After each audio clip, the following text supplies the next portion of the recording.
Hello, hello. Started 1 hour later today. My goodness. How goes? Fast Winston Doom, hello. Definitely will say easiest fight of my life today. Will 8 Peaks fall? Definitely not.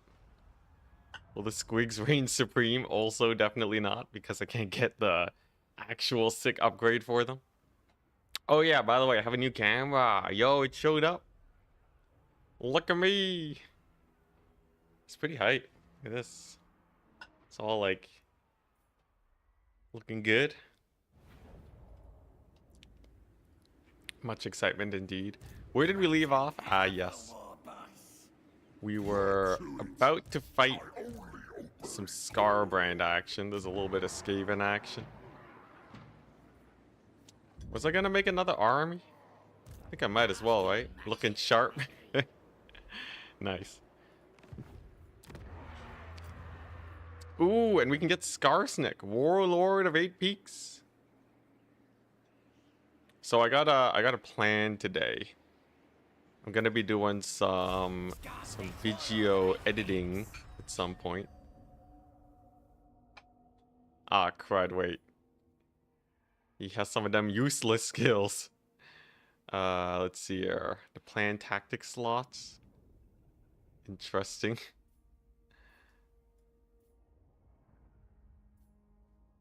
Am I lagging? Sorry, 1 second. Let me just check real quick what's eating up my processing power.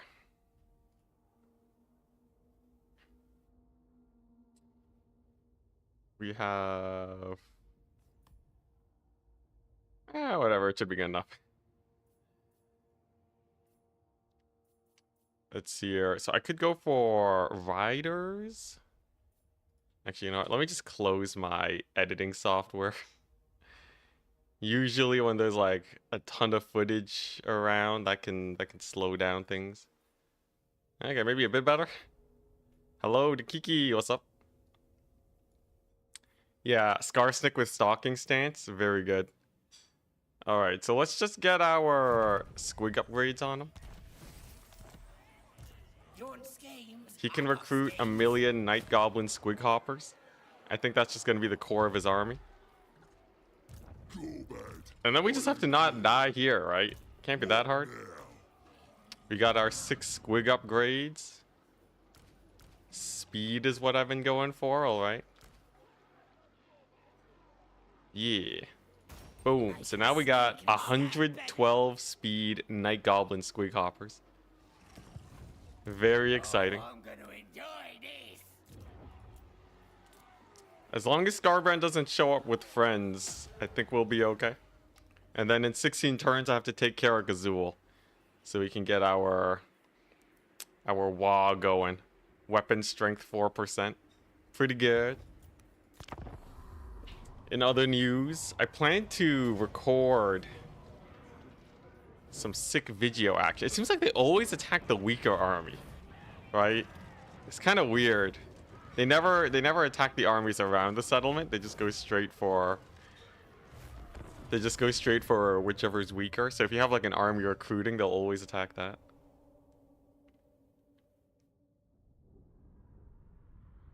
Congrats with the new camera. Thank you. Yeah, new camera. Yo, I got to sit up straight to be in frame. Maybe this will help me practice sitting up straight. Ooh, just cook some battered fish. Yo, hype. Much hype, much hype. I haven't in my cooking career, I haven't really gone to the point of battering food yet. I'm more of a soups type of guy, which is apparently the easiest dish you can make. So I heard somewhere, no idea if it's true, but I'm gonna repeat the information, that a lot of critics don't order soups at fancy restaurants because they're just that easy to make. So I was like, yo, that sounds sick. That's right up my alley. There are some complicated soups. Oh, okay. Well, definitely I'm not doing that. I can assure you my soups are not very complicated. All right, what we're looking at here. Soup Critic. Soup Critic City. But yeah, I plan to do a couple tests later today, by the way. I'm thinking of, like, you know, optimizing my video production by streaming by streaming it. That way I just have to kind of cut the video together and it's all good. It does mean quality will be like a little bit lower, but it's fine. It might even be better, who knows, depending on on how excited I get. But yeah, I'm thinking I really want to try testing out Final Transmutation. I have a hunch that Final Transmutation is actually not that good unless you can hit like a lot of infantry with it. Obviously, it's good for single entities.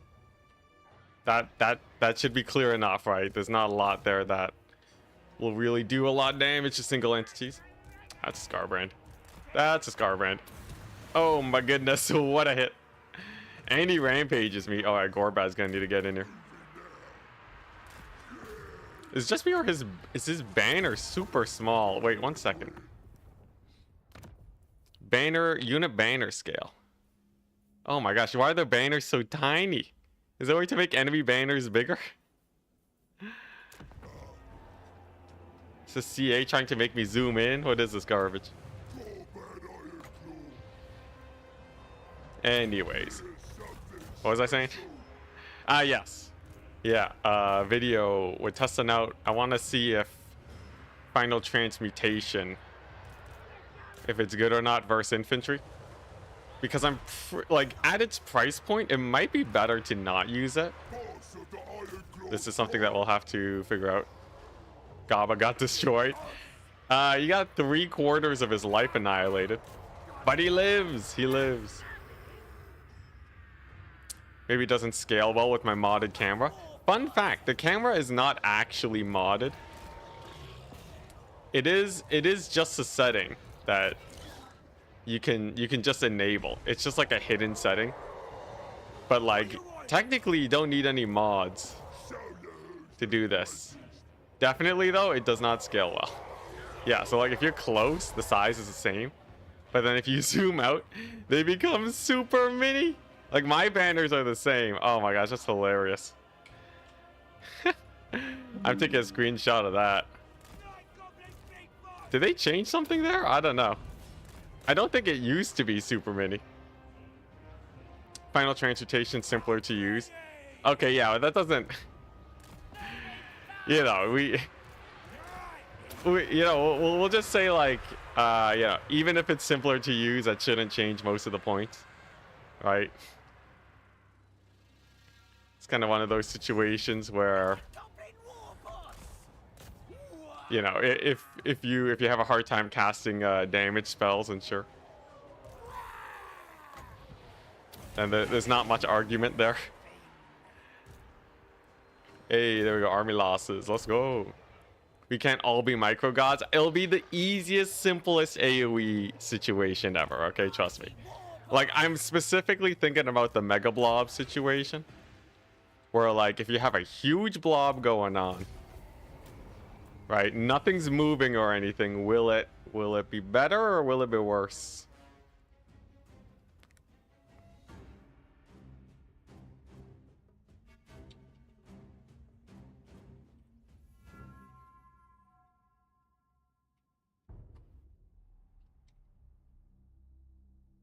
Just writing my bug report.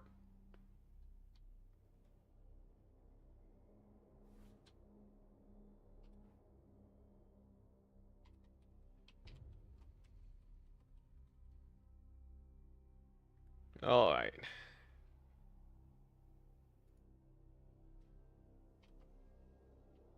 Zoom out about 3x the normal max. Okay, there we go. Bug report done. Man, CA, they're holding me ransom, I swear.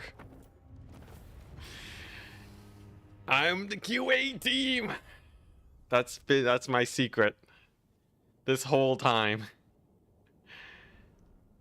I am the reason nothing's good. Hey, Strix, what's up?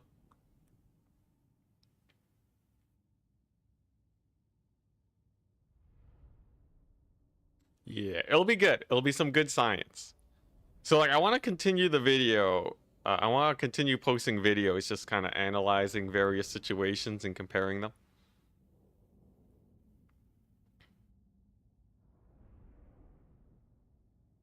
I want to turn down the rhetoric just a little bit. Just a little bit. As fun as it is, unless it's Flaming Sword. If it's Flaming Sword, I'm gonna meme all over it, but for something like Final Transmutation, which definitely can get value, I think we'll see how that pans out. I also kind of wonder how it compares to something like Plague of Rust. So like Plague of Rust might do better than Final Transmutation if it's not a lot of single entities. That one's also really interesting. My guess is Plague of Rust probably won't increase damage by that much, but you never know. It's worth testing. Would you join CA, QA, or Balance Team if it was offered? I would join not the QA. Not the QA team. QA is actually really boring. Balance, though, I would join it under the singular condition that I have freedom to implement changes that I feel very strongly about. You know, some system to make sure that whatever I'm asking for, like, doesn't just get immediately vetoed. No idea how that could be implemented exactly, but you know, some sort of process where it's like, oh, if you can prove XYZ, then we'll make sure to get this implemented. Otherwise, screw that, man. Screw that, because then all that happens is I just get to watch the chaos. Income from raiding. Evasion chance when tunneling. 15% is pretty good there. Maybe I will. The Malagor insanity leadership aura. Sure. Let's get that aura boosted. You've heard QA is a terrible place. Yeah. Not to mention QA generally aren't treated that well in general. I think there's a lot of reasons not to be part of the QA team for sure. That sounds like a bit of suck, doesn't it? All right, so the armies are building. We're on turn 17. There's the dirt through. Yeah, I heard about the Blizzard QA stories. Real bad, real bad. So yeah, screw QA. The balance team though. Balance team would be interesting. Do I think I'll be listened to? Probably not. Probably not. So is Malagor going to deny my healing again? Hopefully not.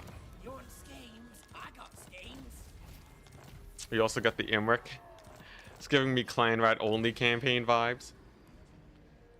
A little won't hurt. Huh. Interesting. Immune to contact effects. Oh, that's kind of jokes. Interesting. Alright. I could get it. It lasts, what, 5 turns? Sure. Why not? Why not? You need help. Oh, dang. Skarsnik got that movement range? What do you need? Okay, Imrik, just stand still for a second. This won't hurt one bit. Dang it. You call that a plan? Now, we don't have any replenishment. This is fine.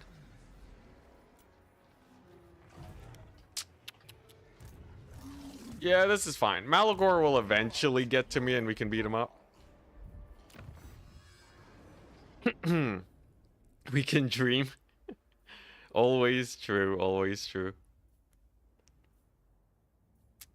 Gotta get that, gotta get that confidence going. Now, if I remember correctly, there weren't too many upgrades here that were useful to me. Upkeep reduction is definitely there. So we just work our way towards this. Oh, dang. Oh, I gotta take all paths to get here. What a ripoff. Okay. Well, I guess we're doing that then. Future, apparently. And then the Dirthu. What do we do about this guy? This way. Do I just let him walk into me this turn? I don't get any replenishment, which kind of sucks, but maybe we can get some work done.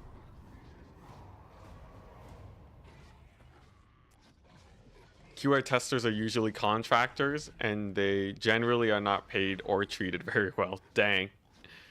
Brutal.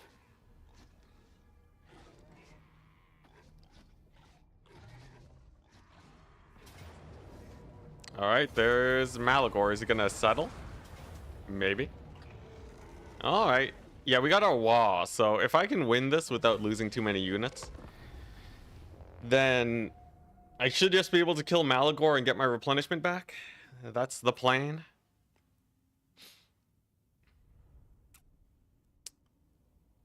I wish I could just replace my Wa armies with Squigs. But what can you do? Also, yeah, has anyone seen the gold campaigns?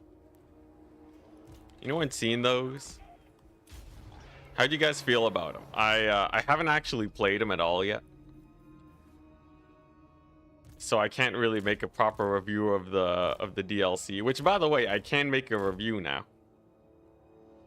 I'm allowed to review as much as I want. 0 out of 10 DLC. Didn't include the quality of life I wanted. Yeah, get wrecked. Get wrecked, CA. What are you gonna do now? Oh my gosh. Ultimate power, man. Yeah. Yeah, I don't know. It seems like so far. So if I actually had to give a rating, I would give it a 7 out of 10.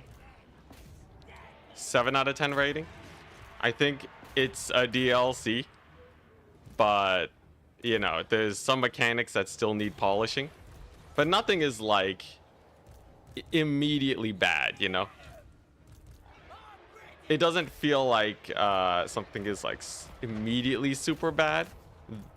There's a little bit of a problem though, in that I also said that like I was having a decent time with the Changeling campaign, and that ended up just being way too easy, and it's just something I didn't pick up on because I didn't play enough of the campaign.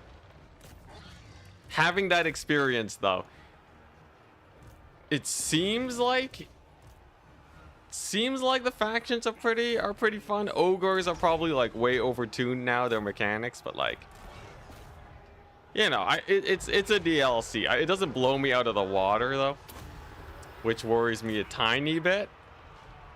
Right? How will the long-term reception play out? The units themselves, I would say, are fun, but not like super plentiful. That's kind of where I stand right now. Ogre part looks the most appealing. Okay, well then that's good to hear. Yeah, from my POV though, I was mostly just looking for quality of life. So I don't even care about the DLC as much as where the updates actually land us. You know, are we going to be seeing some sick updates, or some sick quality of life updates, or what? That we'll have to see.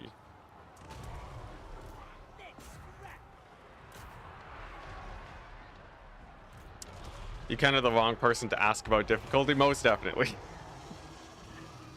Most definitely.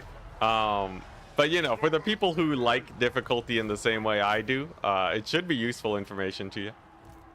To all 2 of you. Maybe 3? Maybe even 3.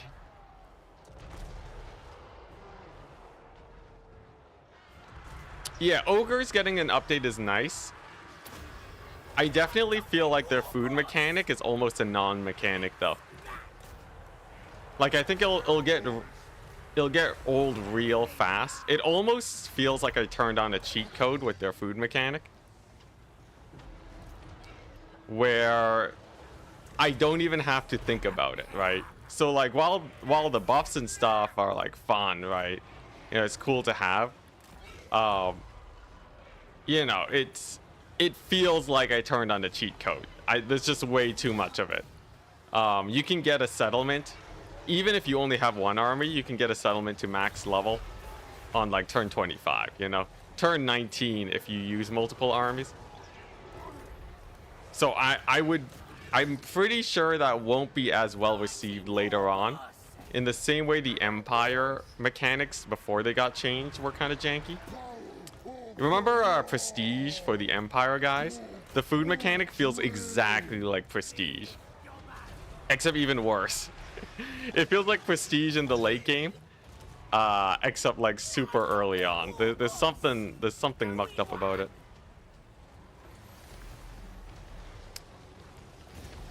Plans will be fun. I think plans are really good. They're a lot more similar to the... It's a lot more similar to like Grom the Paunch, right? Where you have a bunch of really cool buffs. And it seems like, you know, there's a little bit of a barrier to get them, but not that much. I would say plans, if you like Grom the Paunch's mechanics, I'd say you probably like plans, with plans being slightly easier to get. Ogre's OP. Ogre's OP. What do you mean ogres playing greenskins? Sounds good because you love Grom. Hey, nice. But yeah, overall though, like I would say this is, you know, it's a good DLC and nothing is like extraordinarily broken about the game, as far as I can tell from my limited testing. He looks almost like you too. You really like that plans are indefinite after level 30. I think that's pretty cool. Yeah, I do kind of wonder how that plays out later into a campaign. Because that could be really well, because then you don't have to manage it so often with a million armies. But yeah, we'll see. We'll see. One of the good things I like about Gorbad though is that he mostly buffs his units, as opposed to just having like, hey, here's another AoE spell that deletes everything, you know? That's pretty cool. It gives me hope that they will make buff spells stronger. Because if Gorbad can have OP buff spells and the game doesn't implode on itself, then surely other factions can have buff spells too.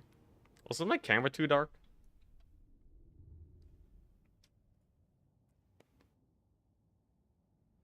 Let's see here.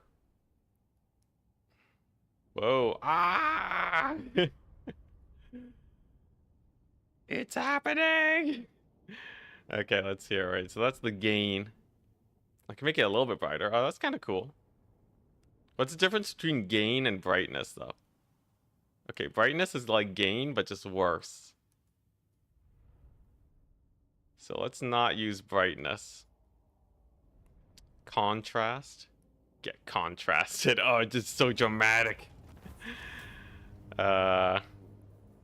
Saturation. Oh, hey, I can give myself a little bit more color. Hey, that's hype. Yeah, yo, how's this? Looking good. All right, what we got? Yo, I'm getting loads of scrap. This is good. My armies will be amazing. Yeah, planes force you to go into unit compositions that you usually wouldn't. I think that's pretty cool. Nasty magic's ready. Okay, now we're just getting sieged out into oblivion here. Let's just get rid of this army. Ah, yes, flaming attacks versus wood elves, massive. Dirthu's defeat trait being incredibly useful as always. Alright, now where's the beastman at? We're going hunting. Yeah, he's in here. He's not? What do you mean he's not here? Where'd he go? Interesting. Okay, so Imrik's here. What I think we do is... we can probably bait him into fighting Gorbad. I think that's the play. So, if we bring in Gorbad here... Listen close, boys, and we'll all get rich. it's Imrik. Yeah, either that or we fight him with the Squigs. What is Black Iron mine? Ooh. Okay, this will be a difficult one. Now my Squigs are hella buffed up. He does have mostly infantry. You know what? What's life without a little bit of spice? Get that charge bonus going.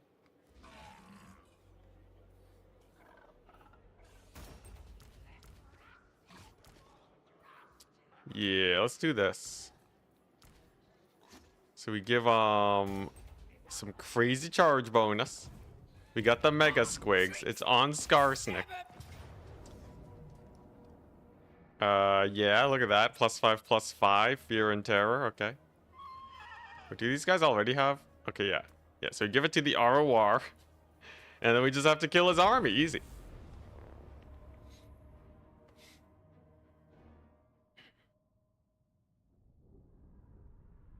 Yeah, I feel like buff spells have a lot of potential. They got a lot of potential.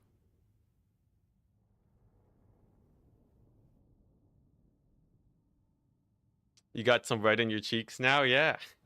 Is it too red? I got no idea. Also, Bob makes cool plays. Hello. How goes, how goes? Here, what we got? We have... yeah, we got the Imrik army. He's waiting for reinforcements. Now, I think what we want to do is get him to pivot a little bit. Expose these spearmen on the side. And then we just kill him. We kill him with the good old overwhelm tactic. I wonder, what if I make my Squigs invisible with Skarsnik? Will he turn his army to face these guys? And then get himself super out of position? It is a basically pure infantry army. Minus like 1 Dragon Prince and 1 Sun Dragon. Other than that, it's basically pure infantry. We do have that Grudge Thrower. So time is of the essence. Yeah, so Skarsnik has this. Tricksy Traps, right? If I use that, and they go invisible, how will his army react? Oh, it worked! The Tricksy Traps, amazing. Okay. Yeah, so you see how he's moving away from the edge here? Oh, yeah. Oh, look how fast they are, too. 110 speed. Doesn't even see it coming. Oh, he doesn't even know. We just baited the AI. It's actually kind of rare that I get to do this. Yeah, now they reveal themselves, but it's too late, my dude. You dead, son. Alright, now these Squigs are super strong. Super duper strong. Look at that. They delete infantry. He is attempting to maneuver his forces here. Okay, maybe those spears are a little bit spicy if I leave my Squigs in combat. We basically have to rout them instantly. Oh, geez. These ones took a lot of damage, too. I see. I see. Those are the buffed ones. Okay, well, I have to be a little careful then. Still, though, we got more Squig hoppers. We got more Squig hoppers here. What hit me? Was it the artillery? They just suddenly took like 1,000,000 damage. These squigs are super strong. They're glass cannons. They're glass cannons. They need a little bit of babysitting. Here we go. We can get Skarsnik on Imrik.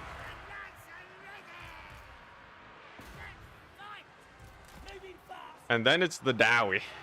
Dowie are interesting. Yeah, as long as I don't leave them in combat for any appreciable amount of time, they should be fine. Come on, beat them up. Couple range shots coming on in. Do these guys have missile resist? No missile resist. Makes them super squish. But there we go, just like that. Okay, most of these guys are down. You get a charge on the Imrik here. Just keep hammering them. Just keep hammering them from all directions. They're real fast. Can use that to our advantage. And then Skarsnik on Imrik. He's a large target. What's that? That's a breath attack? Oh, that's a breath attack. Okay. Alright, alright. So far, though, we've taken out, like, you know, we've taken out more than they've taken out. Maybe it's about even. Who knows? Those archers are a pain in the butt. But Imrik is getting chomped down on. And we have a dragon coming on it. Now, how spooky is a dragon? Definitely don't want to fight it while getting shot at by archers. That would be bad. Imrik, though, he takes a little bit of damage. Okay. Oh, you know what? Let's just regroup and see how this goes. This army kind of counters me. Yeah, but we countered the AI. I got this. Dwarves and elves. What is this fellowship? It is a fellowship by happenstance. They're not actually allied. Imrik just decided to come and attack me. Beside a dwarf settlement. Dragons are squig feet. I like your confidence. Okay, now what does this do? This is mostly an explosive damage ability. Okay, a little out of range there. Let's bring in just a couple of squigs. Now remember, these are hella fast squigs. Talking like 85 speed. They are mega shock cavalry. Skarsnik dying to these guys is a little embarrassing though. Here comes the dragon. Okay. With the surround, can we kill the dragon? We have a lot of squigs we can put on the flank here. There are a lot of Lothern Sea Guards. Skarsnik gets routed. Okay, alright. Dang, dragon's really going for him, isn't it? No more healing either. There's not a green skin in this entire army. Why? Who's screaming wah? Okay, there we go. Yeah, dragon's surrounded. We got 1,000,000 melee attack on that bad boy. The dwarves will be the easiest to kill. The Lothern Sea Guard will be the hardest. Dragon princes are also a little spicy, but there we go. Dragon is pinned down. The AI has made a terrible mistake. Then it's just Imrik. It's just Imrik after this. He can't be that bad. Like that, we're baiting out the shots, keeping Skarsnik safe. Come on, you darn dragon, go down. Okay, pretty solid charges all around. You get another big surround on the dragon. Charge bonus will hard carry. And then the flank. We haven't been able to bait out the dragon princes yet, unfortunate. But hey, dragon's down. Imrik has some sort of healing though, it seems. That's not good. I don't know, either that or I did no damage to him. Both are equally terrifying. Okay, there we go. Dragon's down. Dragon's effectively down for the count. It is time to try and beat up Imrik.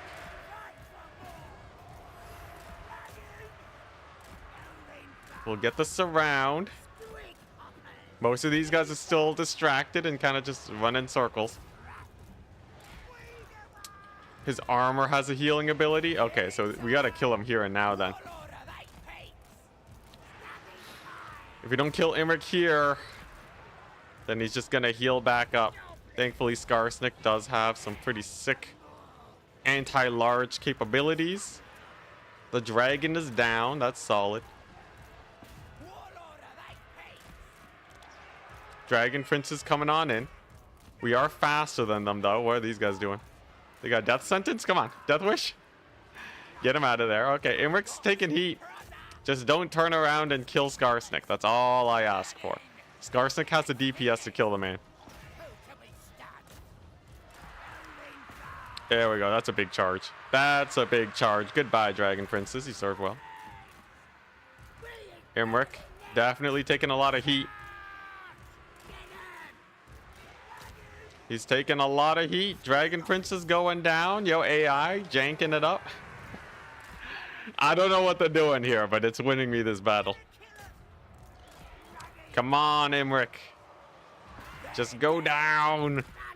We also have Fear and Terror on the Durkit Squigs. That'll help us out a lot. Looks like Imrik has anti-Skarsnik capabilities. Not enough. He actually hasn't landed any hits on Skarsnik. The dragon did more damage.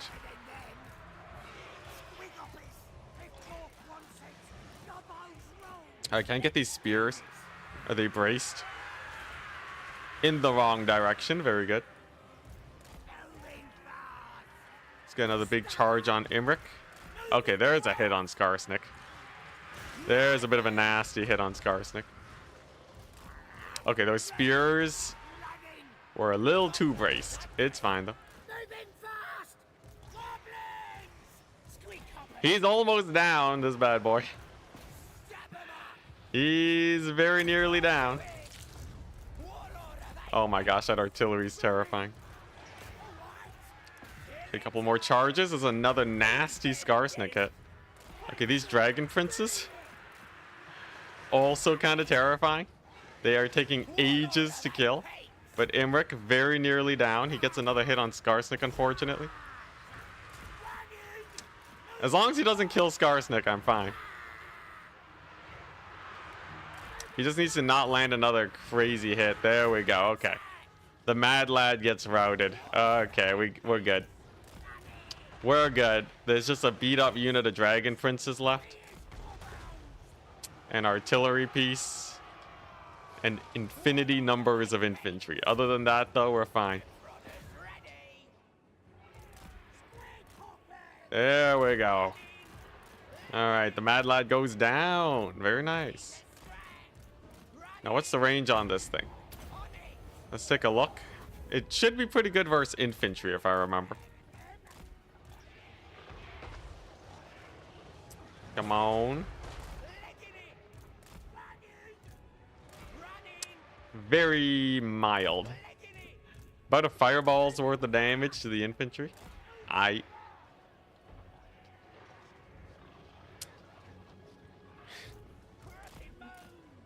Yeah, if I had a, I would be happy to just have a giant squig. I think a giant squig would solve most of my issues. All right, so there are some vanilla quarrelers over here. AI is being hella defensive, I must say. It seems like the AI is different now, where even if they take a lot of damage, they will stay on the defensive. Like, the AI is really resistant to advancing for some reason. So I feel like maybe they made some AI changes. 100 squig-sized giants. Squigs are about the same size as people, right? So that's just 100 flagellants, basically. Or a mega squig. I would take the giant squig. I don't know about you guys. We call this a halfling. Well, squigs are pretty big, right? Aren't they pretty big? I thought squigs were like about people size. Okay, this is going to be a risky maneuver, but I can't really risk constantly getting shot up for the rest of the fight. That's just not a pretty situation to be in. So instead, we're going to get a nasty charge here. We're going to hit up these quarrelers. Okay, we're drawing way too much attention there. So this flank is going to be the one to carry here. They're thick boys, but are they tall boys? What order they pigs? Okay, well, you know, we're dodging the shots. Okay, now let's actually kill off the artillery, since that's been peppering me the whole fight. And then we can jump the quarrelers. And then we can get army lost. Alright, well, whatever. Whatever. You want to army lost me game? So be it. I'll be back. That was a strange army loss, but Squigs do have very low balance of power, I think. We did beat Imrik. And by beat, I mean we killed him. We killed a man this day.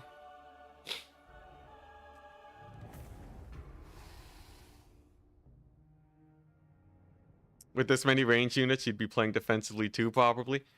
If the AI knows how to see, like, which side has a range superiority, then that would actually be pretty clever. I'd be happy to see that. You know, if they change the AI at all, I think that's pretty exciting. Halflings on roosters. Yeah, but they're like big roosters, right?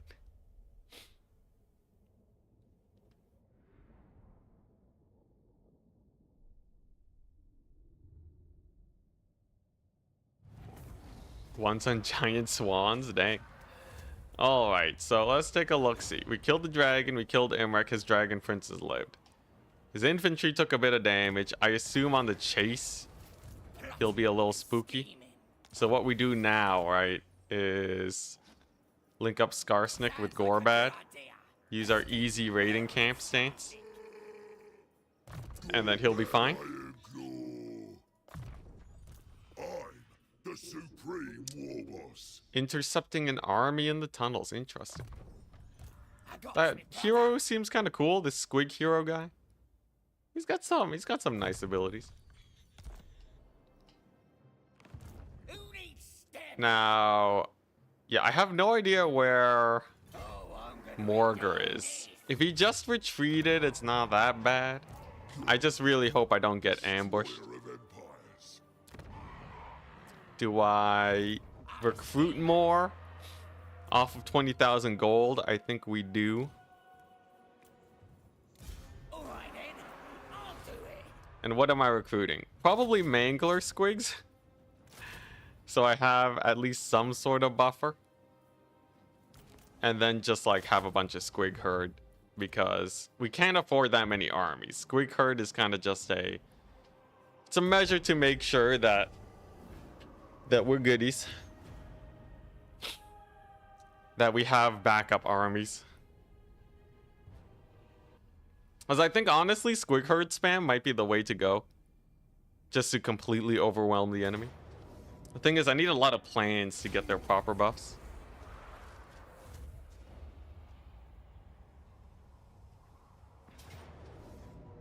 Even the archers were spears. Yeah, Loth and Seaguard is spooky. Alright, sick. We got an attack from Malagor. So, if we win this, we're good. We got the wall. I think we'll be fine.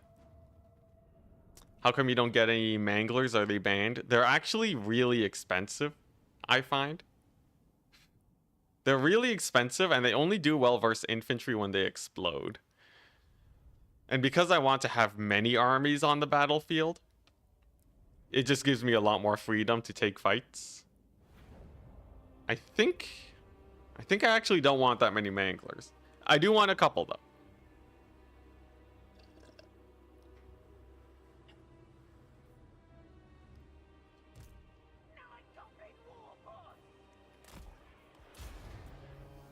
Alright, so we'll start off by killing off these guys.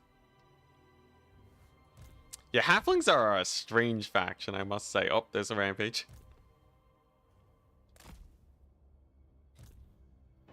Halflings are definitely the most memey faction in the Warhammer universe.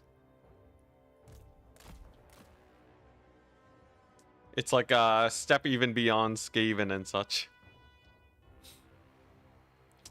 Like, Skaven are pretty jokes, but halflings are like...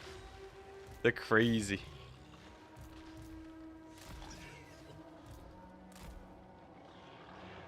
that out of nowhere rampage needs to be fixed. I think it's kind of jokes. It's just because they're injured, so it's not really just out of nowhere. Like, I know where it's coming from. Whether or not it's a good thing or not is up to you to decide. But like, you know, you can't just you can wait it out. What is that? Oh, okay. Dark magic, interesting. What is that? Flock of Doom? Oh, dang. Gotta split up my troops then. Here he comes. I have the mobility advantage though. The elves are going down. Warhounds should be super bad versus Squigs, though they will probably do a lot of damage on the charge. More doggos. Yeah, it's just dogs and harpies. And him AoEing himself. We're fine. We're totally fine. A couple minos and such, not a problem. We got our big old squiggy flank going on. Treekin are routed, yeah. Now, if I can actually kill Malagor, that would be the best case scenario. We really want to kill him because then we can actually get our healing after the battle. Oh yeah, this thing can't attack air. I guess let's focus on winning the battle though. This is a little sus that my front line is just insta-collapsing. It's a little sus. It's a little sus. What happened to my front line? Does he give massive leadership hits? Lord died recently. What do you mean Lord died recently? Oh no, it's because the Wall Lord died recently. Okay, well that changes things mildly. It's mild, don't you worry. They'll be back. Let's just yeah, let's just bring these guys over. I should be able to kill off all his archers. He is on aggro mode, this AI. If that one unit of harpies chases off all my infantry, that would be bad. Okay, wait. Can I save him? Morgar not like this? Oh my gosh, what's with the leadership hits, man? Okay, there we go. We got a couple guys rallying. Thank goodness. Thank goodness. We can take out their caster. Oh yeah, this is actually kind of sus. Come on. Oh, they got routed off again. Cowards, all of them. What is this wall doing? Yeah, Morgar is... Oof. Now, we do have a retreat and we can fight another battle, but... That is brutal. Alright. Good to know, good to know. Greenskin's got some leadership issues, alright. We will be able to hit up the giant at least. Wow, that one unit of harpies. What are these multiplayer tactics? Yep, just a little like 20 flying guys. They're too spooky. Alright, now I should be able to pull them back over here and get more picks. It's not over quite yet, especially this giant. Oh my gosh, that's so sad though. Okay, here we go. So we got a couple harpies here we can charge. We got a manticore we can charge and surround. I suspect there'll be more routes, but we'll live, we'll live. Morgar is the harpy lord, to be fair. Yeah, it checks out. There we go. We killed that unit of harpies though. There's a wah. Help the fight against the manticores. This bolt thrower putting in work against the giant. One less giant is a nice boon for us. Especially one less manticore too. Come on, give him the fireball. Malagor, not Morgar. Yes, Malagor. Malagor. There we go. So we wrote off the manticore. That's good. Oh, giant's free. Don't want Esterific to get smacked in the face. Okay, a little dicey there. Okay. Definitely gonna need a retreat. I might be able to kill these harpies, though. They're looking a little exposed. Nah. Is the army losses. Okay. Alright, the spice is real.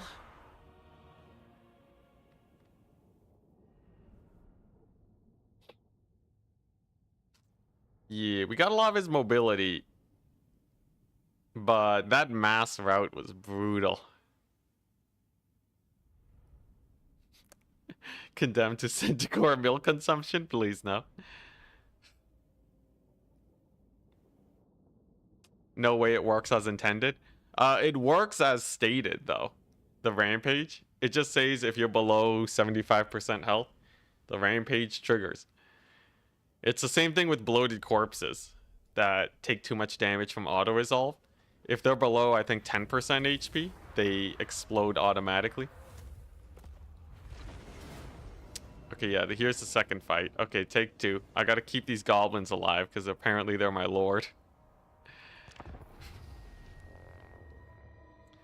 Yeah, it's as written, right? It's kind of, you know, if anything, it's maybe an oversight, but, like, it's how the unit works.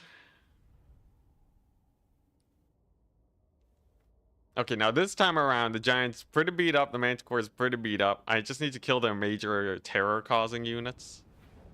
It will be okay.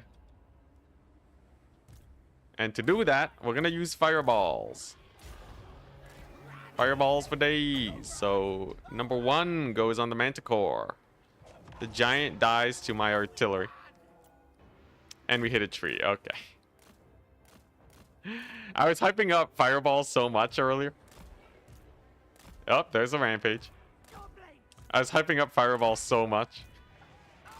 And now I'm just whipping with it constantly. Oh, now the Manticore's rampaging? Alright. Alright, come on, guys. Come on, you can stop rampaging.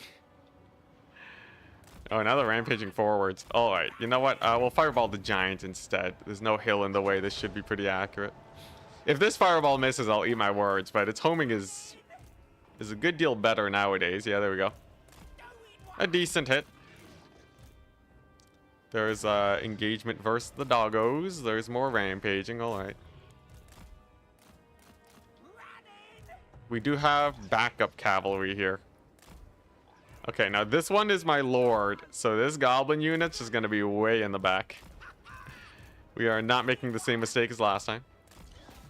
Manticore is miles away. That's good.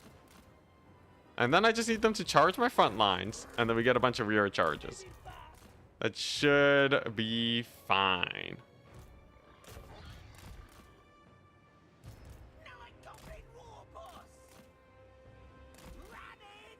Here he comes. Gonna need a lot of DAC on this Giant. Okay, we got a little bit of a bull coming on in. We do have our flanks set up.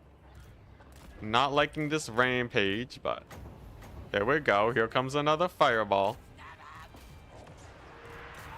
And here come the flanks. So far, so good. So far, so good. Okay, that's pretty solid flanking we got there.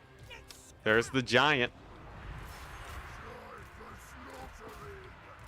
We got a bit of a route going. That's solid.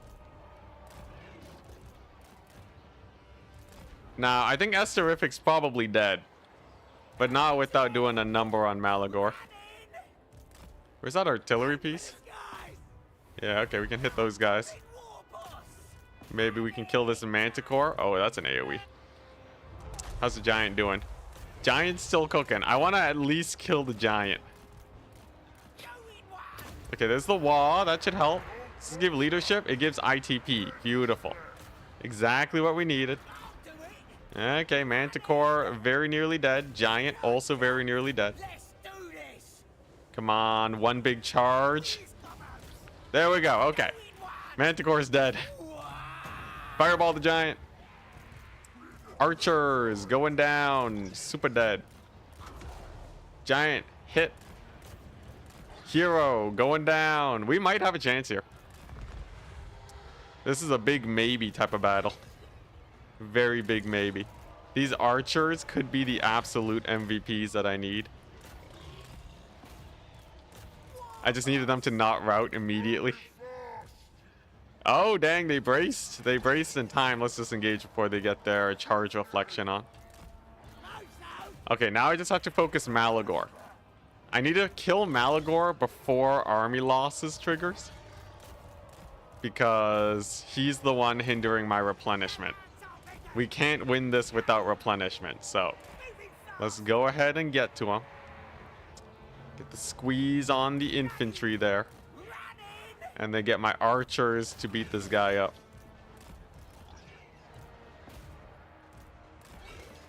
Go archers! Goblin archers! You're made for this. Time to get nasty. Run, boys! 9 goblin war 400 HP on my lord. Malagor taking heat. I feel like he's probably going to army loss and run away before we manage to get him. Get him! We can get him low enough where I can probably kill him next fight, though. Okay, not bad, not bad. So we took one loss, but then we beat him after, and Esterific is still alive. What else could I possibly wish for? Okay, let's get my archers just that slight bit closer. Come on. If I can just get this kill, that would be amazing. So I need to actually do less damage to his infantry and just keep these archers alive. Ah, come on. Yeah, there we go. Gotta distract their infantry with a few fake charges without actually hitting them. It all hinges on this. It's janky. It's janky for sure. Come on, Malagor. You know you want to die.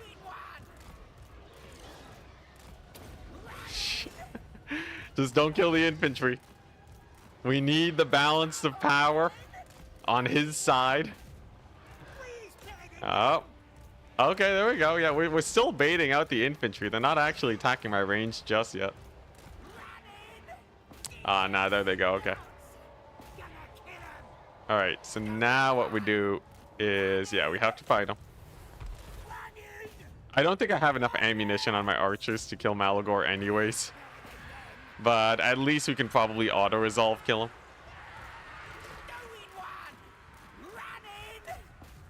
Although, if he does enough damage to my squigs, perhaps there's a chance. Thing is, if I kill all his infantry, he will army loss once he gets to low HP. Can I get these guys any closer? He's so close. He's so close to dying, guys.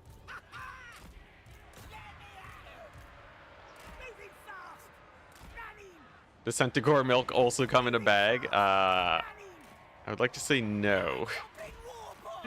I don't want to. I feel like Centaurs, they don't feel that Canadian.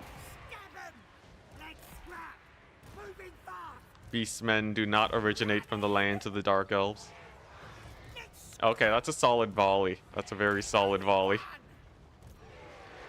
Okay, looking good, looking good. We're gonna position right underneath them. Just right underneath them. Get a massive volley on his face. Is Torox Canadian? Ooh, he's not a Centaur though. What's that Centaur hero people thought were gonna get added?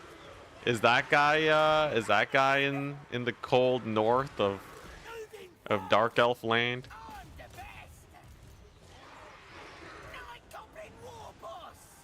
Oh, come on. He's so low. He's so low. Just got to keep baiting out these guys. His leadership's looking actually pretty good. Dang, army losses. Okay. Well, we win the fight. We win the fight. I can live with that. And it's just Malagor left, so it shouldn't be that hard to just auto-resolve him. We got a good amount of damage on him. Goros, yeah, Goros or something or other. Okay, Pyrrhic victory. That's solid. Okay, I'll take it. I'll take it.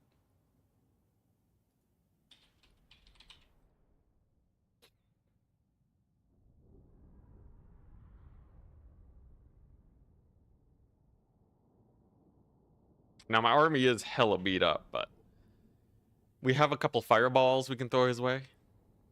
You think he's an old world kind of guy?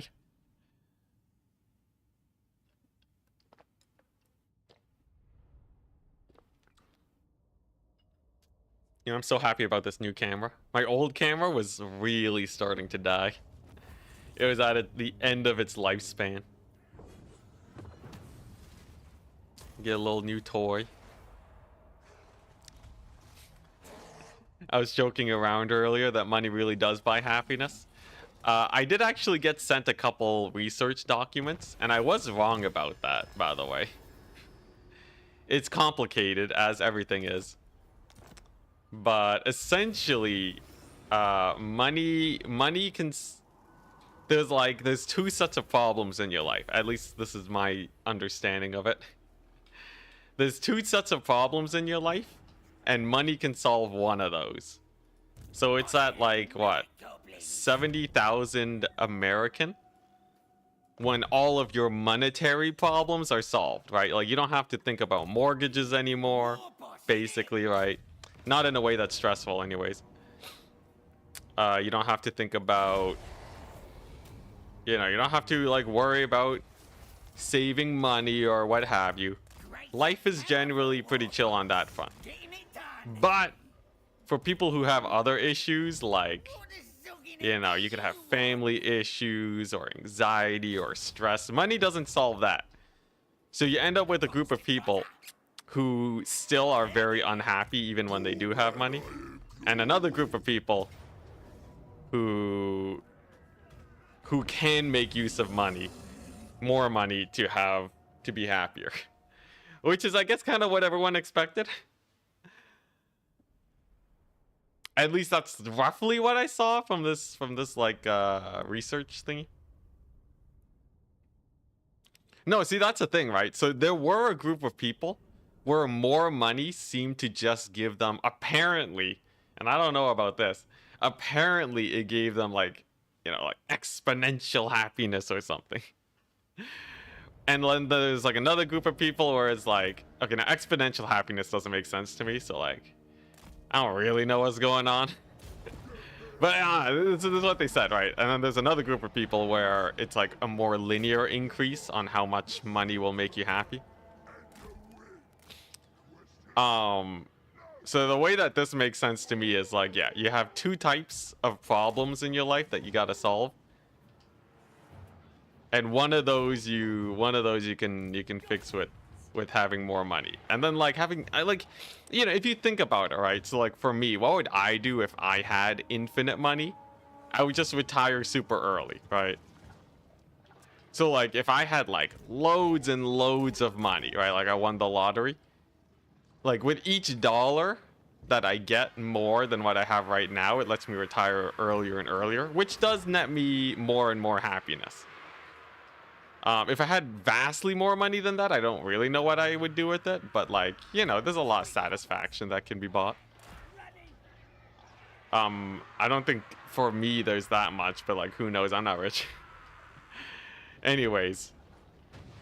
Yeah, it kind of depends. It kind of depends. Money, one thing is for sure though, money will not solve all your problems. I think that's one of the things that a lot of people don't realize.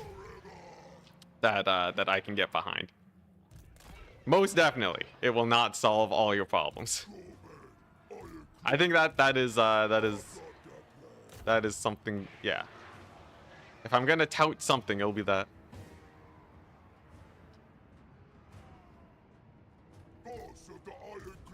For someone from third world, people who have problems when they're already rich, sounds entitled to me, just saying. It kind of depends, right? It's not like you can't not have problems. I was actually talking to someone about this earlier, right? You know, so like, you know, like my family came from Vietnam, right? You know, they were fleeing communism. Like this is as bad as it gets, right? Okay, it gets worse, obviously, but like, you know, it's still pretty bad. And that doesn't invalidate the problems that my family had going into Canada, right? You know, first time going into Canada, they don't have a lot of money, right? You know, you can't invalidate how sucky things are just because it was worse before. You know, it's entitled if you're like, this is the worst thing ever, right? Nothing's worse, right? If you don't acknowledge that people have it worse, then yeah, that's pretty entitled. But you know, like, just because my parents went through some really bad times doesn't mean that, like, you know, having to pay taxes, right? Having to pay the bills wasn't rough for them. It doesn't mean that, like, you know, me moving out, right? It doesn't mean that me moving out is like an insignificant amount of sadness. They should be thinking about themselves back when they were fleeing fleeing Vietnam, right? Life can still suck. That's right. Yeah. Don't show your moves. But anyways, in terms of like talking, so like yeah. What I'm saying is that it's fine to say that you have money issues. That's all I want to say, right? Anyways, yeah, life finds a way. Life finds a way to make your life terrible, you know? You can be rich, you can be poor, right? There's been poor people, and there's poor people everywhere that can live happy lives, and there's rich people that can live unhappy lives. The problem that I've heard is that the brain's really good at acclimating to whatever situation you're in. So like, even if things are good for a time, it's actually pretty easy to fall back into, okay, this gate is just not working for me. No infantry. Kind of sucks. I'm gonna go to this flank. But yeah, the brain is really good at adapting to whatever your current situation is. So feelings of unhappiness are everywhere. You can never escape. Enjoy, people! Enjoy.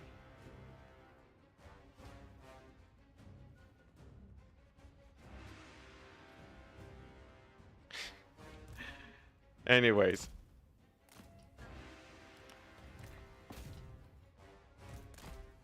But yeah. It kind of depends. Anyways, I have nothing wrong against people complaining about their current situation, because you end up with situations where people actually have it pretty bad. Like, you know, like, you know, like cases of depression are like all over wealthy countries, and not for a lack of trying to get past depression, you know. That's kind of something very important to consider.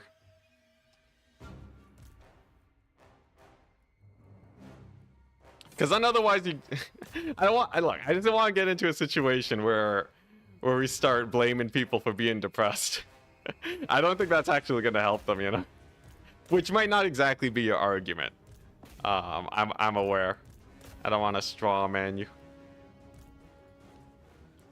Yeah, this is something that they teach in you know, or this is something that like generally they teach you in like, you know, in trying to get people to lead better lives, right? You know, general advice is that yeah, there is always someone that has it worse, but that doesn't mean that you shouldn't you know, you shouldn't give yourself too much of a hard time. But like, you know, as you said, right?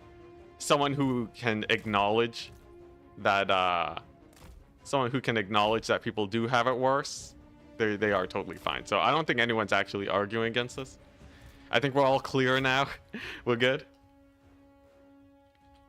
Unhappiness is a mechanism to make you seek a better life. Yeah. I'm sure there's more details to it, so I don't want to be like, yep, that's it.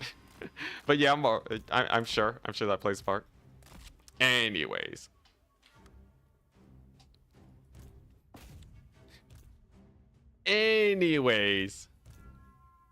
I just watch a bunch of YouTube videos. I don't know enough about this to actually make any credible statements. I just wanted to clarify on what I said earlier. And now I'm saying things, and people are gonna send me more articles to educate me properly. Actually, that's pretty good. You know, I'd be down for that. If I say anything that you think is completely wrong, do feel free to just send me some articles that I can read up on. As much as I know a lot about Warhammer, it is always nice learning a little bit more about these type of things. Philosophy hour with Enticity, yeah. What is happiness? Time to war. It's complicated. That's the end. Yeah, I think I think everyone can agree that we don't want people to get too preachy when they definitely have it pretty good.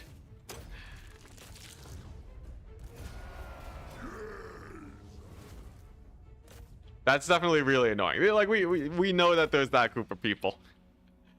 That can definitely be very annoying. Is there such a thing as good enough? I think so. I think there's such a thing as good enough. Just as like as an extreme situation, you know, if AI, if we get our AI overlords to take over, and then they just program our brains to to just feel a certain way, I'm sure you can make, you know, some pretty good lives, you know, with some simulations or who knows what, just matrix it up. This is a bit extreme though, right? This is a very much technically correct rather than actually usefully or practically correct. Alright, sick. We got Karakazul, let's go. It's definitely a thing I've felt with the YouTubes.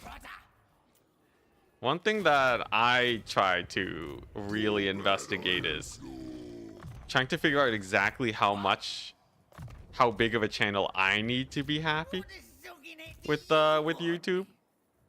That's always a fun thing to consider at midnight. You know, you're trying to fall asleep, and then it's like, you know, is this good enough? Because like I talk about that all the time with YouTube, but technically I'm in a place that people would kill to get to where I am right now in YouTube. And then it's like, man, do I have the right to complain? Maybe not like complain. Maybe I shouldn't be complaining. Like, let's not whinge about it, but I do wanna get a little bit further. Anyways. That's the plan. Yeah, happiness is when when your pet Squig is eating well and purring into your torn gobbo ear. Yeah, munching on some humies. That's where true happiness lies. And we're gonna achieve that by getting more of this Erd mentality. Boom. 8 turns worth of buffs. That'll be pretty good for these guys. Now, my income is dreadful right now. Absolutely dreadful. But we have a couple settlements that I can sack. I think if we just go for those, we'll be fine. Like, this is a really bad income. These Mangler Squigs eat up money like no tomorrow. Skarsnik's army is actually really expensive too. Here, let's get the Sump Pit. We can auto that and then sack it for 5,000. This sets me up. Sets me up pretty well. We can get a little bit of replenishment. We have 3 turns of income. In that amount of time, I should be able to kill off at least a couple armies. And then where do I go? I think killing off these dwarves is a good idea. Right, take out the nearest major enemy. I could go into the Darklands. Darklands is not... I haven't really explored taking the Southern Darklands, but maybe. 1 turn's worth of upkeep for that sack. Aw, yeah. But like, it's really far away from my major settlements here. I could just try and take over this mountain chain, but like, let's look at the borders. We got 1 here, 1 here, 1 here. You know, that's actually pretty good, right? 1 army at Black Crag, 1 at 8 Peaks, 1 at Azul. Let's go for that, actually. And then like black iron mine, so that way I have 4 choke points and 4 armies to defend, Who can I stand? all relatively close to each other. Invasions done And from proper. there we should be able to expand outwards. I like it. That's pretty good.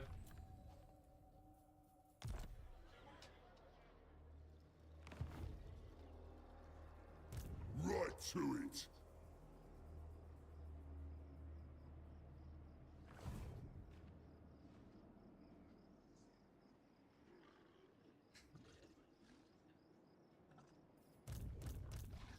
Oh boy, people talk about VTubers. VTubers is an interesting situation. Night goblins. I wouldn't, from my own investigation, like a lot of people meme about like, ah yes, if you just a girl, or if you just like VTuber and look cute, or if you just, I don't know, like make like super clickbaity titles on like Minecraft or something, then like easy, right? These guys have it easy. But you don't see like the tens of thousands of people doing the exact same thing that aren't successful. If it was easy, everyone would do it, right? I think there's enough people that have like, you know, that are willing to do whatever to get money. I'm well nasty. From experience, having tried loads of YouTube stuff, there's a lot of stuff that's harder than you would expect. No one tells a tyrant what to do. So what am I gonna? Oh, geez, Greg, hello, what's up? Okay, we got backup from him real quick. He showed up out of nowhere while I wasn't looking. Here we go. We can gang up on him though. We got the Mangler Squigs. They're really good against large targets, weirdly. So we can probably surround Skrag with them.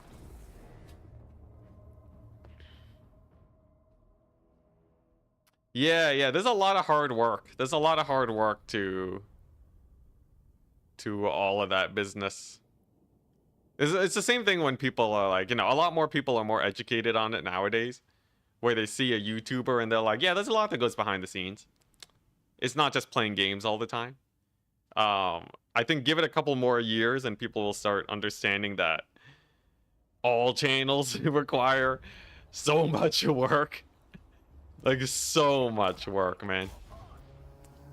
Like, honestly, the first year of YouTube was me just doing like, yeah, like this is, you know, this is like what obviously makes sense, right? I've been watching YouTube for like my entire life. I know what's good and what isn't. Turns out most of your initial knowledge is actually hot garbage. Kind of like with buff spells, no. But no, actually, it's kind of insane. Anytime there's like a family gathering, people have advice for me. And like, you know, it's well-meaning advice. Like, there's nothing wrong with it. And it's always nice to, you know, it's always nice to hear. But like, people are wrong, man. People don't know what they're talking about most of the time. Like I would say, yeah, you know, like close to like 100% of the suggestions I get from non-YouTubers are like bad. Like maybe like 1 out of every like 30, I would say, is like something that I'm like, oh, that's actually, you know, maybe I'll consider that. That might actually be pretty good. The rest of it is like, yo, I've done that already. That was me like when I started out YouTube. Trust me, it does not work. It's crazy. It's crazy. It's the equivalent of people being like, yo, have you tried investing in crypto stocks? I heard that's kind of good right now. And it's like, bro, no, man, you saw an article. You don't trust me, man. It's not good advice. This is not investment advice. Obligatory rampage. Yep. It's always great. They need to get it out of their system. Yeah, a lot of people are just memeing about me doing VTubing. Don't worry. I'm not. Everyone in chat here is actually really reasonable. Nothing against you guys. Nothing against you guys.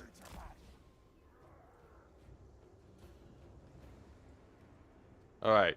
Now, can I get them to advance? What if I just shoot them for... Like, how defensive is the AI when they do not have a ranged advantage? Are they going to stick to their guns and play mega defensive, or will they advance?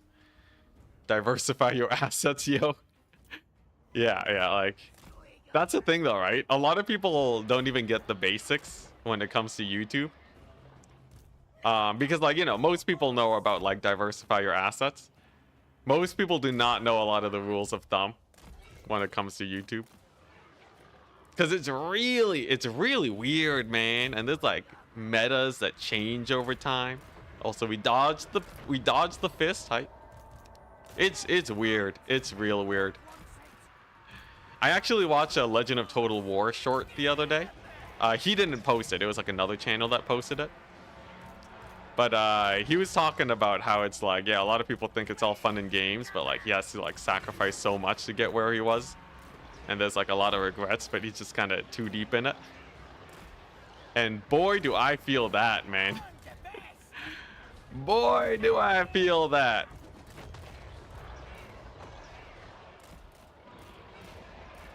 It's kind of crazy. It's kind of crazy. There's so much that goes behind the scenes. It's fun though. It's fun. Let's be real here, all right? I wouldn't trade this life for anything. Like I am, you know, this is like one of the most satisfying things I've ever done in my life, you know. Making making rage videos about buff spells, like come on.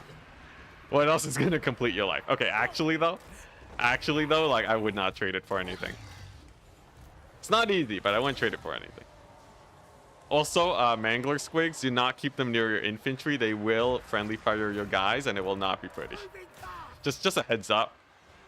Speaking from experience, it's real bad. Do not get wrecked by your own Mangler Squigs. This is why I've specifically put them on the sides here.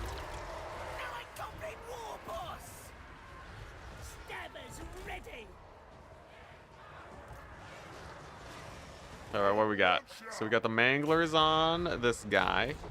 They're really whipping with these fists. Dang. Yeah, I just gotta cycle charge him a little bit, and that should get him dead. How's the rest of the fight going? Pretty good, pretty good. Nothing too terrifying. Ogres are generally not the hardest faction to fight, I find. I think it's just because they don't have a lot of armor. They don't have a lot of armor and they rout pretty easily. It'd be a little bit scarier if I was going like a pure range build because they can rush you down really fast. But I find in a straight up fight, ogres they're usually a little lackluster if you're just taking a straight up engagement. Hey, Nathan Thomas, hello, hello. Ooh, nice, solid fireball to the face, that's good. About as much damage as Flaming Sword would do in some situations. In a good handful of situations. Alright. Very nice.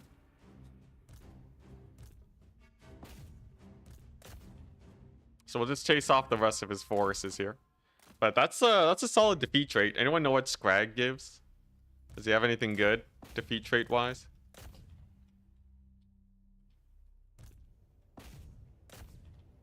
Does he give a regeneration? Let me guess. Something relating to spellcasting? Oh my gosh. Okay, Squigs are really bad at chasing. Some magic reserve and miscast chance stuff? Okay. I think it's magic related.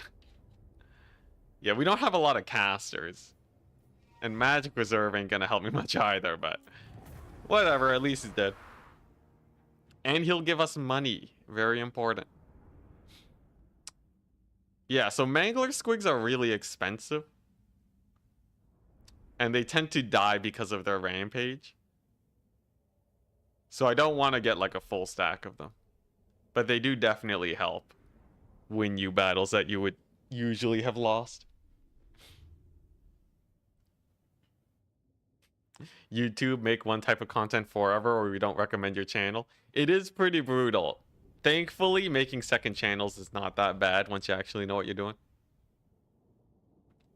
There's a couple content creators I know that can just make a second channel in like a month. They're getting like 1 million views. It's definitely a skill thing. I reject the notion that of YouTube being very RNG based, and think I'm definitely of the camp that 90% of YouTube is skill based. An ambush, you say? Opportunity to intercept. This is Imrik's old army. This time we got a full stack though, but they're kind of beat up. I think I can take them on. There's no dragon. Yeah, so like, you know, just make, if you make a second channel, you'll probably be fine. Now, who counts as attacking in this situation? If they count as attacking, which it looks like they do, I think we win this by baiting them through that choke point.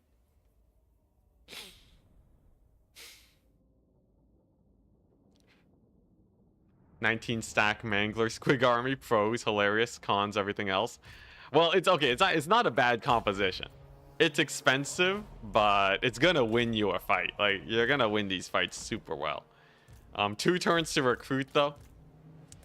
2 turns to recruit is what does it in. Oh, he took my item. He took my item. What about?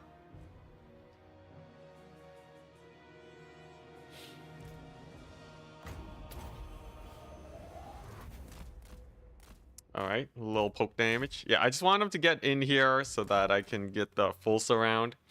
AI will blob up more after it passes through these choke points than in a normal field battle.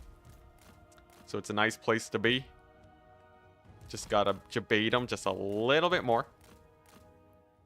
Just a little bit more. Come on. And underperforms in auto resolve. Truly the worst part about Mangler Squigs. Okay, yeah, we got the sandwich now, right? So they, once I kill this unit, you see how they're just kind of, he kind of got the flanks on them. I just have to kill the Lothern Seaguard before they can get their attacks off. Basically kill them in one swift strike. And then we're good. And just like that, because they're on the move and downhill, they're going to insta-die. Now, if they barely manage to hold, that's bad. I don't have any sources of terror yet. We're still trying to get to our giant squigs. But it looks like, indeed, taking them from 100% HP to 0 in a couple seconds is enough to get them to rout. That's good. Then we got the Dragon Princes. They're stuck in the forest, so that's going to debuff their stats a little bit. My stats are also debuffed, but I think given that we're surrounding them, I have the advantage when it comes to a stat debuff. Not entirely sure, though. Regardless, they're surrounded. They're going to die. Who cares about multiplayer when they're barely usable in campaign? A lot of people care about multiplayer, actually.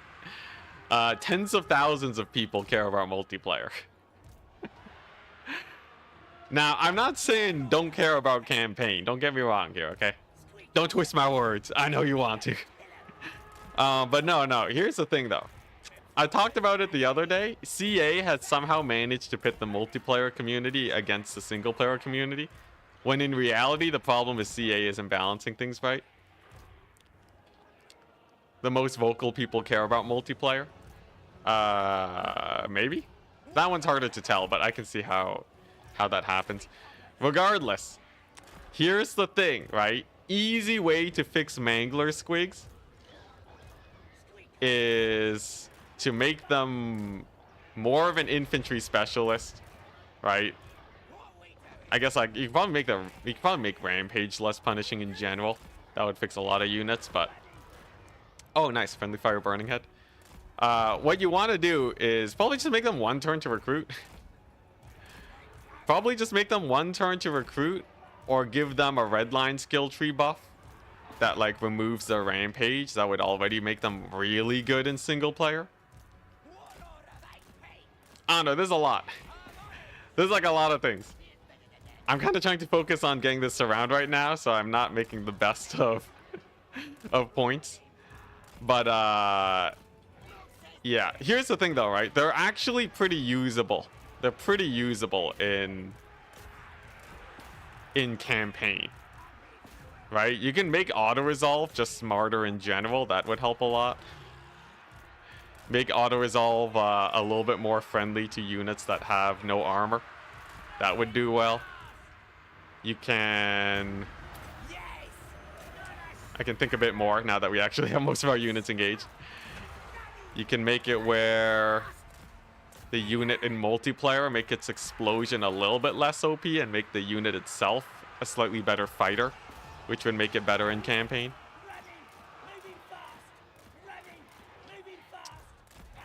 There's a couple solutions. There's a couple solutions. The thing is that I'm pretty sure they probably saw that they weren't performing that well in campaign, and then they just buffed up the stats that would have made them really strong in multiplayer, which is making them really, really high DPS against single entities for some reason.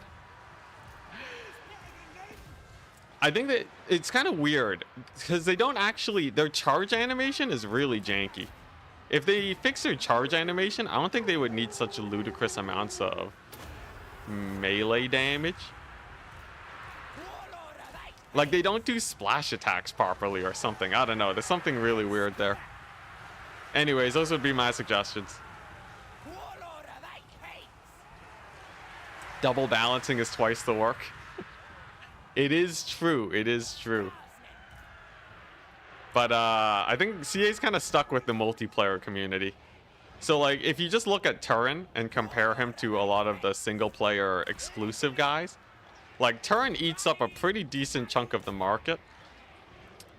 Even though a lot of people might not play multiplayer, a lot of people watch it on the reg. Now, he's no Legend of Total War, right? But he's kind of a big deal.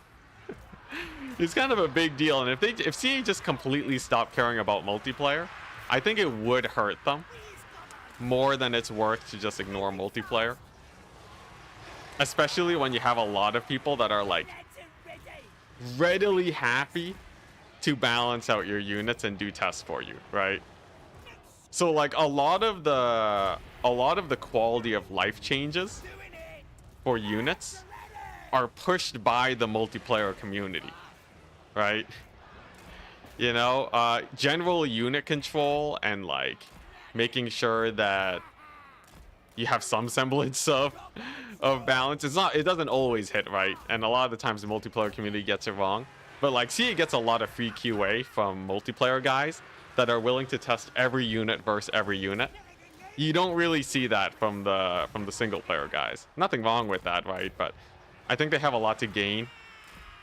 Like a lot of really tangible things to gain from continuing multiplayer support. The problem is, there's still a lot of work to be done, but, you know, I think my point still stands. It still stands. Seen a lot of multiplayer not understand how single player logistics work. Yeah, there's that, right? So like CA need to not be over reliant on the multiplayer, opinions and all that, because, you know, I'm not gonna lie, right? There's a lot of times where clearly CA implements something and they only listen to the multiplayer feedback on it, and they don't do any of their own like campaign testing. They're like, yeah, you know, multiplayer is our QA, you just do that. So that's definitely there's a big issue. That doesn't mean that they should just get rid of multiplayer though, or listen to them less. It just means they need to incorporate things better. How's it squigging? It's squigging great. Esther, you almost died, but you managed to live. You almost died to Malagor, the Dark Omen. Did Skarsnik have some special traits in his skill tree for Squigs? Yes. He gives +6/+6 melee attack and melee defense. Super good. Yeah, you lost a battle, but you won the second battle. Classic strats. Classic Enticity. Moral of the story, CA needs more QA. They probably need... it might not be more QA. It might just be like managing the bureaucracy a bit better. I'm sure there's like a million conflicting opinions that make it really hard to parse through which QA is important and which isn't. Either that or they just don't have QA. It's hard to tell. A little hard to tell.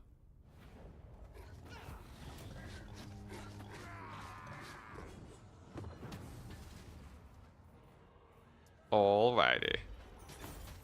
So let's get a little bit more replenishment. Yeah, Turin does a lot of multiplayer stuff. There's also a lot of hype. Ever chosen tournaments usually do at least pretty well. Great and powerful war boss. I think there's a lot of a market there that I personally would be very sad to see if they gave up on it. Okay, solid. So we're about to establish our borders. I got a bunch of armies here. The border should be good. I'm gonna occupy the sump pit, but not actually focus on defending it. Because it's not that useful. It has too many open flanks. Hey, look at this. We got the Ruin Maker over here, just chilling. I suppose I might help. We got ogres coming on in. The main thing that I want is I want this area. We're looking at a choke point, like one choke point here that two armies can defend. A little bit from the north here, and then like here. That's about the extent of my borders. That's a pretty good defensive position overall. And then we just kind of chill there until I can build up my settlements and get some income going. Yeah, look. Esther, you live. You're level 14. You're doing well. Thorgrim's coming for us, though. Thorgrim's a menace.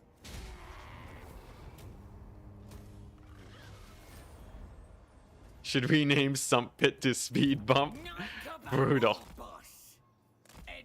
I don't want to do it that dirty. Alright, fine.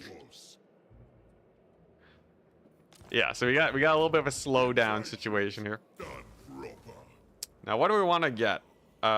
Garrison is probably where it's at. Yeah, we'll get that garrison. Black Iron Mine is probably our weakest point, but it's a really tight choke point. So that should be fine. Rename it to Belgium? Jeez, you guys. Brutality. Alright, what are we recruiting here? I don't like Thorgrim being this close. That's kind of terrifying. He's probably going to stop my recruitment, but I might as well try. We have 4 turns of income. Now, what's Skarsnik going to do? He can't reach Black Iron Mine. This is a little spooky. I think Skarsnik's better suited coming back home to help out. And we can take Black Iron Mine later. So then that way, I have just 3 choke points. We're looking at like here, here, and here. And 3 armies can definitely, or 4 armies can definitely defend that. We just build up these settlements and we're good to go. Do I even need this public order building? Not really. I'll replace it with some growth. Sorry, what happened? Did CA score balancing again? Not as bad as they did before. But the Mangler Squigs are so strong they'll have to be banned in multiplayer. Mostly because there's an issue. Not their anti-infantry isn't the thing that hurts them. It's their anti-single entity that's really bad. 2 Mangler Squigs can kill Skarbrand, which is a little bit rough.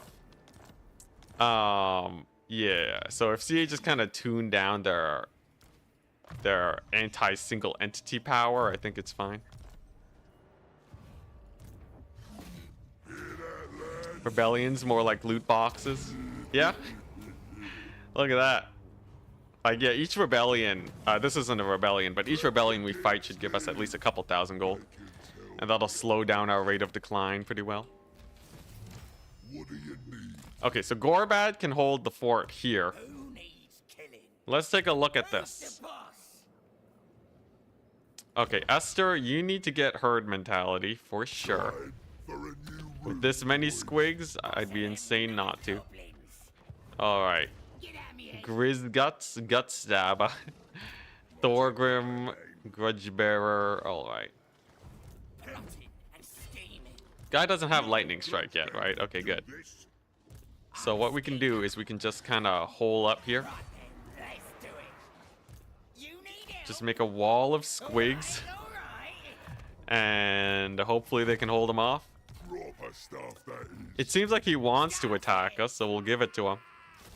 And I just need more squig herd. Squig herd into the horizon for how cheap they are. One Mangler can 1v1 a black dragon. Yeah. The thing is, in single player, it doesn't matter as much, just due to the nature of single player battles. In campaign, Mangler squigs aren't as strong, though they can still 1v1 single entities, which is really janky. But yeah, hopefully they figure it out. Nice. So here's our growth building. Here's our other growth building. We're just gonna get this because even though it'll probably get taken soon, the Skaven are a little bit wounded, so they might not push out as hard. Queek is definitely going to be a little annoying. What now? But if he specs too hard into weapon teams, I think the squigs rip his face off. Who can I Then over here, we're in a camp stance. So that's higher leadership. 8 Peaks is mega garrisoned. This should hold. This should not be an issue. The problem is that it's a bit overkill. At some point, I need to actually push out. I guess 8 Peaks is weird. Where if I take Valea's Sorrow, I can defend just as well with these armies. The problem is that people can come out of nowhere and attack Valea's Sorrow. I have no vision over the map.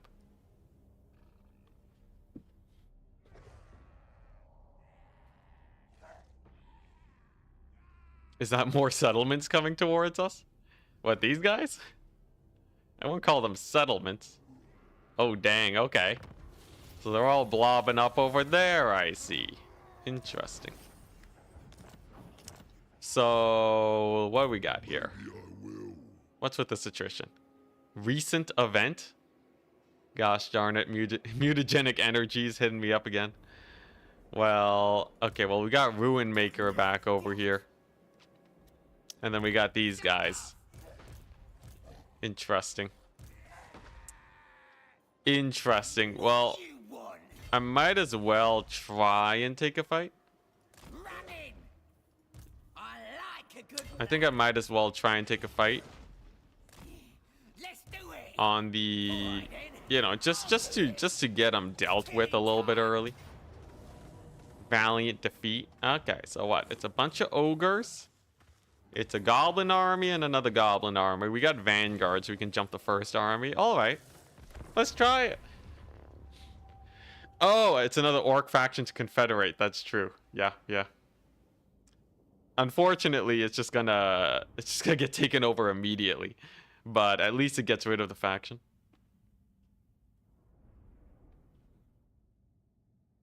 Yeah, so this is an interesting fight. We got a big one. This is why I like Only War. Very good for the... Very good for having a bunch of fun battles. Okay, so I just want to start the battle and kill him immediately. This guy got to go down before the reinforcements show up. He has 2 minutes. More than enough time. And we don't have to fight Thorgrim yet. Thankfully, he was unable to reinforce. Look at those speedy squigs, man. 112 speed. You telling me Greasus used to have 400 speed? Definitely, he must have been speed capped though, right? Yo, I messaged a couple people at CA. just for the memes. I asked them to add in a buff spell that boosts Greasus' speed by up to 400. Cause you know, right? People really like that buff, right? I feel like a buff spell even to give him that much speed for a second would be pretty hilarious. Pay homage to the bug. They're not gonna do it, but I think it'd be hilarious. All right, sick. So we've killed off basically all the infantry except for the hero. Yeah, just call it like, I don't know, like a burst of strength or something or what have you, right? And then he just really pushes those wheels and goes at 400 speed for like half a second. Like, come on. Which DLC are you most excited about? I think Skull Taker is actually pretty interesting. I think Skull Taker might be really fun for an only war campaign because he gets so many buffs from fighting battles. Actually, I would probably do like Beyond Legendary with Skull Taker. A lot of people don't like watching Corrin though, because he doesn't have that many cool units going on, but I think it'd be pretty fun. Oh, they got Mangler Squigs. Okay, that's spicy. Now, Mangler Squigs are really hard to deal with as the player. We'll have to be wary around these guys. Yeah, how do you beat...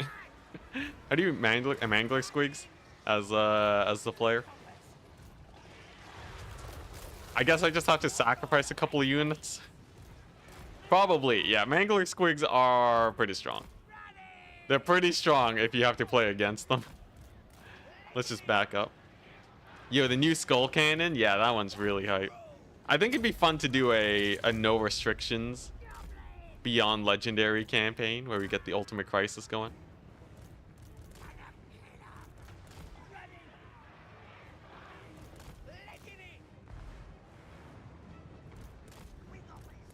Alright, what are we looking at? Now, are they going to advance or are they going to go defensive mode AI? Defensive mode AI would be a little weird, but it just means I can just hard flank them because they just go way too wide. Yeah, like look at this. It's so wide, man. CA definitely did not set the AI up to be ready to deal with this situation. Oh, geez. Skarsnik's about to get mangled. Oh, no, not the Mangler Squig charge. Yeah, we definitely need support. Yeah, you see this? You see this business? For anyone who says Mangler Squigs are weak in campaign, yeah, they almost killed Skarsnik. If it wasn't for the support, he probably would have died. Weird state that they are in right now. All right, there we go. So now they're getting low. So now we pull away our Squigs and let Skarsnik finish the job.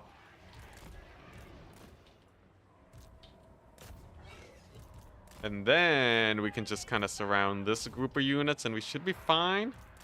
Got a couple Mangler Squigs of my own here. Oh my gosh, Skarsnik's still dying. Terrifying unit. Absolutely terrifying unit. Okay, here we go. With a couple surrounds, we should be fine.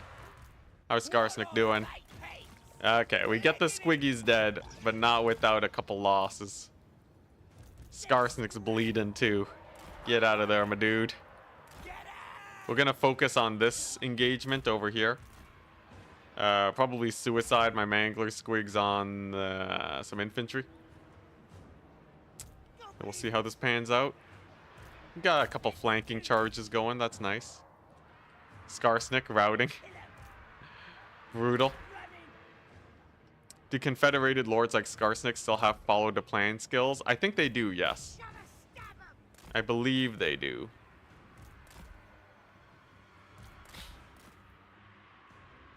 Alright, nice. So should just be able to force path these guys through. This fight's looking a little dodgy.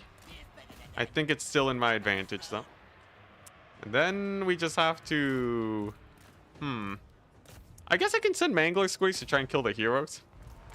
Why not? Why not just YOLO them in? Look at that. They're already almost killing this guy. Skarsnik is now safe. He's managed to escape. Let's make him invisible. A lot of these Squigs are getting buffs because they are nearby Squigs. Yeah, Squig herd buff. A little bit of melee defense and damage resist. Alright, and then, yeah, here we go. A little bit of hero sniping with our squiggies. And then what? This flank it's not winning as fast as I would hope it would. And they have some Mangler squigs here. Good thing I caught that early, otherwise I might have lost my entire army. Definitely want to pull away from there. And just surround them with a couple dudes. Just enough to get them killed.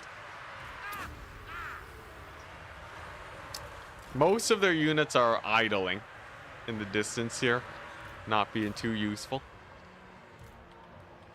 And I should be able to snipe out most of their lords to get that leadership penalty. Still terrified about the Mangler squigs though. Why does one unit of Manglers have half health and full models? Is that a thing? Yeah, I don't know what happened there. I think they might have cast a spell on it or something. I don't know. Did it deploy with that?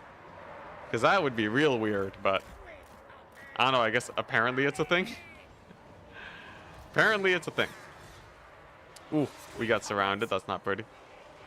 Who's in here? One of my heroes. Okay, we rout off these ogre bulls and then we run. Then we run for the hills. Skarsnik taking a bit of heat. That's not good. Definitely don't want him to get wounded. We are fighting a bit close to their deployment zone. So they're having a dandy old time. I will say, quite the battle. Quite the battle for sure. It deployed that way? Weird. I guess that's just a thing now. I don't know how that becomes a thing. Do Mangler squigs kind of act like heroes where each entity remembers how much damage they've taken? That would be strange. That would be very different from how every other unit acts. Okay, we've jumped their archers. That's solid. There's another Helm of Discord. We have enough buffs and debuffs here where we can stay in the fight a little bit longer, but not for too long. Oh boy, here he comes. Fireball him. Just kill him. Kill him before he hits my infantry. Okay, this is actually the rest of their army. Okay, so we should be fine. And the Mangler squigs do pop, so no more enemy squiggies. I think if we just get a little flank charge here, we should be fine. They might just have the chariot HP bug. Oh, that's another bug? All right. I see, I see. All right, let's get this guy out. Let's not blob up my cavalry too much. We still have loads of reinforcements. Most of them rampaging. They'll get here eventually, though, and then we'll be able to clean up shop. Yeah, one solid flank charge here. Might be able to get him. Ooh, and the anti-large against the ogres. Let's go. Bonus versus large is huge. Just need one big route. So one solid route should do him in. They're all on the verge. Okay, there we go. There's our wall. Just keep stacking on the abilities. Maybe we'll get them routed. Mind you, a Burning Head would totally route these guys faster. But we don't got none of that, so we're buffing instead. And there we go. It's just enough. We're going to see a bunch of routes here. Very nice. Loads of ogres getting routed off. Good stuff. Yeah, I've never heard of a chariot HP bug, but apparently it's a thing. According to chat.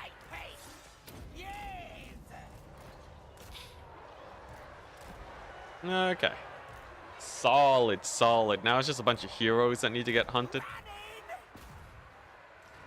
They're mostly spellcasters or other gobos, so I don't fear them too much.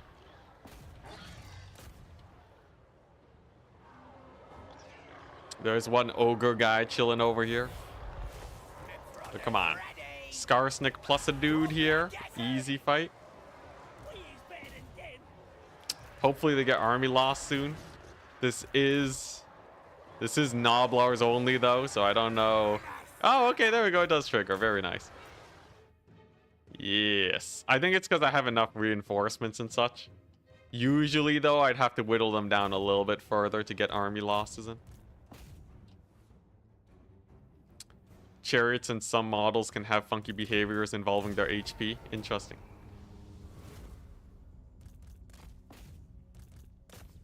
Alright, sick. Now, these guys will have a hard time chasing them down, so we'll just chill for a bit. Squigs can't really chase units. Let's take a look at these guys. Okay, they are taking damage. It's not completely useless, their chase.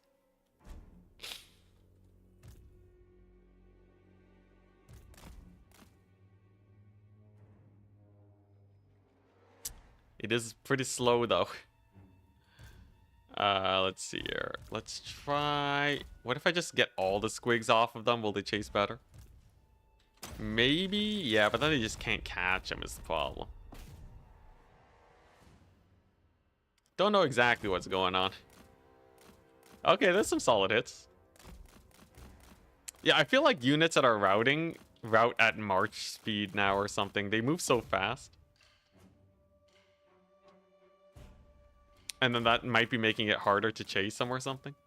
I'm not entirely sure. This is all speculation.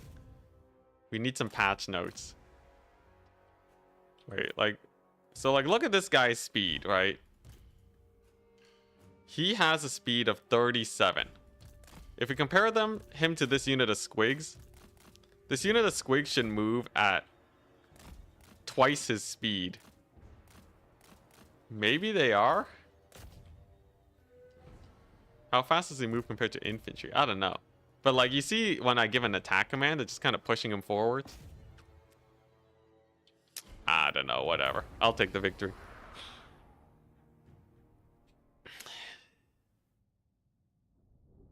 You thought the chariot's whole thing was that every model's HP resets after battle? Yeah, it should reset after battle. But I think it might be attrition and healing. So like chariots are kind of weird. Where when you replenish after a battle, they kind of sit in this weird middle zone. Where the entity revives, but not at full HP.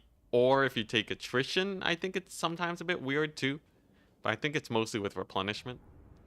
Because like attrition will just straight up kill a full chariot model, right? I don't know, it's weird. It's weird. Alright, good stuff. 4,500 gold. We got a good amount of scrap from that too. Okay, now my army's injured. We can confederate them though. And what do I get for my troubles? What the? 1% chance for this character to die upon ending your turn. 2% for them to gain a unique trait. This is one of those new items. Interesting. Who got it? Who got the item? Was it Skarsnik? Yeah, put it on, Skarsnik. Alright. Yeah, let's just unembed these heroes real quick. Oh, I can't? Okay.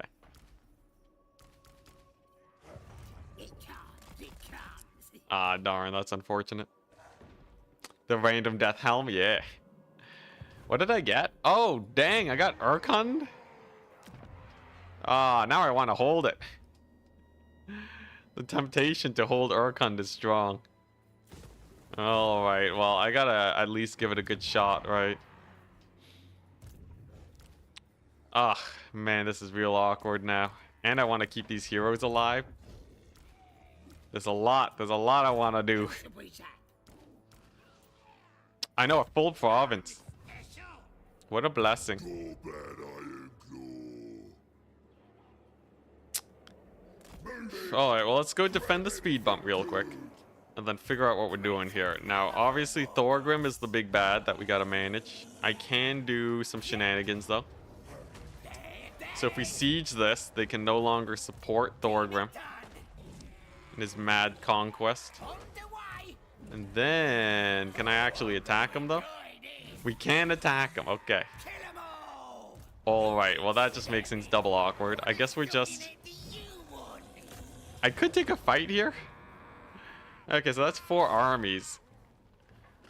I guess this is how I have to fight Thorgrim. By drawing him into this battle. And then maybe with that province I can make enough money to fight the armies in the local region. But I feel like the Empire is just going to come for me.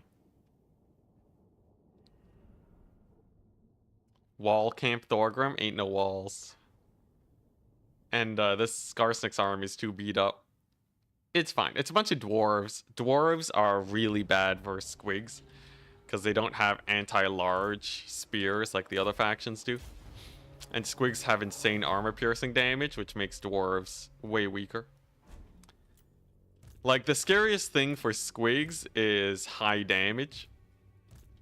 And dwarves are the complete opposite of that. So you're really fine. Yeah, bite size, exactly. Okay, what we got?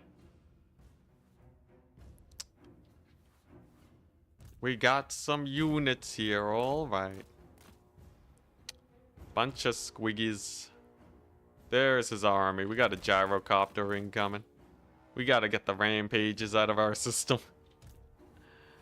But I think we can probably take some bites out of his guys here right now, since they're just trying to reinforce the ogres. Thorgrim will be a bit of a menace. Yeah, I should have actually tried catching them out. They're really dedicated to hitting the ogres. Okay, well that's just a couple free charges then. Fireball into his infantry should do well. And we just cycle charge like crazy. There we go. Here comes the fireball. Not the greatest damage ever. Now, can I kill Thorgrim? I think it is worth it to try and just surround him now. With enough cycle charges, he will eventually go down. It's not going to be pretty, though. Many dead squigs incoming. But, like, as I kind of push past him, we can get a couple charges in. And we do have an exposed ranged flank, so that's pretty nice. Now, this does increase raw damage output, so even though it is just 25%, it's basically a free ability. You might as well use it. There we go. There's the Helm of Discord. That should push through his insanity melee defense. And he is taking damage. The dwarf does bleed. Dwarves would be crunchy. Definitely crunchy. That outer shell, delicious. They got that, it's kind of like, you know, kind of like M&Ms or what have you. Right. Crunchy on the outside, crunchy on the inside. Alright, kind of gross actually, but in the context of eating dwarves. But for the squigs, they love it. They absolutely love it. Look at that damage. Now, it's all about maintaining that charging. The cycle charging's where it's at. See if we can fireball their lord to death. Thorgrim will be able to make it back to his lines. Dang, and we hit the hill. Fireball's a little bit more janky than I gave it credit for. Okay, so far looking decent though. We got our heroes here. We got our big Prada. Maybe if the line of sight's looking good, it should be able to hit him. Thorgrim is taking a bit of damage, and I don't think he heals. There's the Prada. A little bit of poke damage, nice. And I will be able to kill off the Ogre Lord, so that's going to be a nice solid leadership debuff. As soon as he goes down. Any moment now, I'm sure the bonus first Lord should be able to get him. Any moment now. There we go. He gets wounded. That's going to hurt their leadership a good deal. And then we try and go for the Mega Surround. How well will it do? I have no idea. We're going to avoid fighting Thorgrim with Skarsnik. I think that's just a death sentence. Oh boy. Oh, they're blobbing up so hard, but I got no AoE. Actually, we might be able to kill Thorgrim with our Helm of Discord here. Let's try it. He's a bit distracted by the Squigs. He's a bit tired from fighting. We got a bunch of buffs. We're looking at 1,000,000 melee attack. Now is as good of a chance as ever to get a Thorgrim snipe instead of needing to cycle charge him forever. That's a lot of melee attack.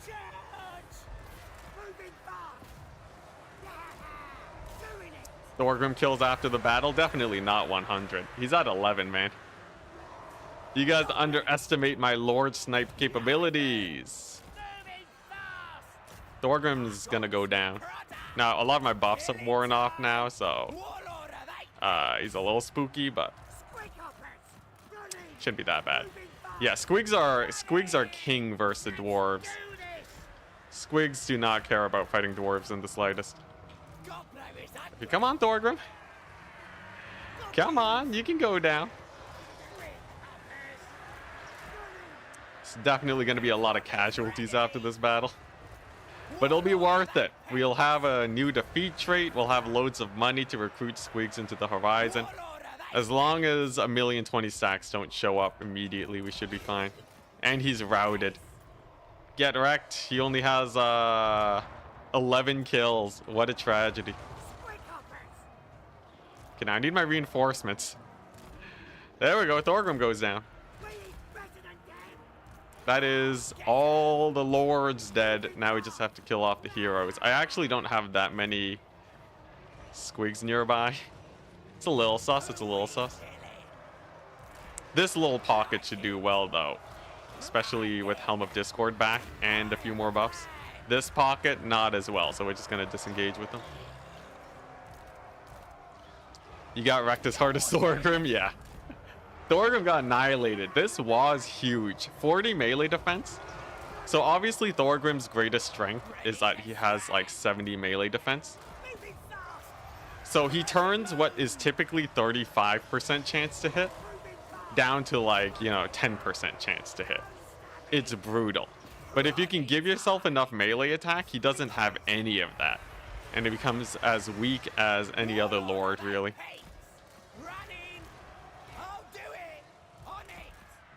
Alright, nice. Next up is this Dwarven Engineer. We're just gonna waltz right up onto him.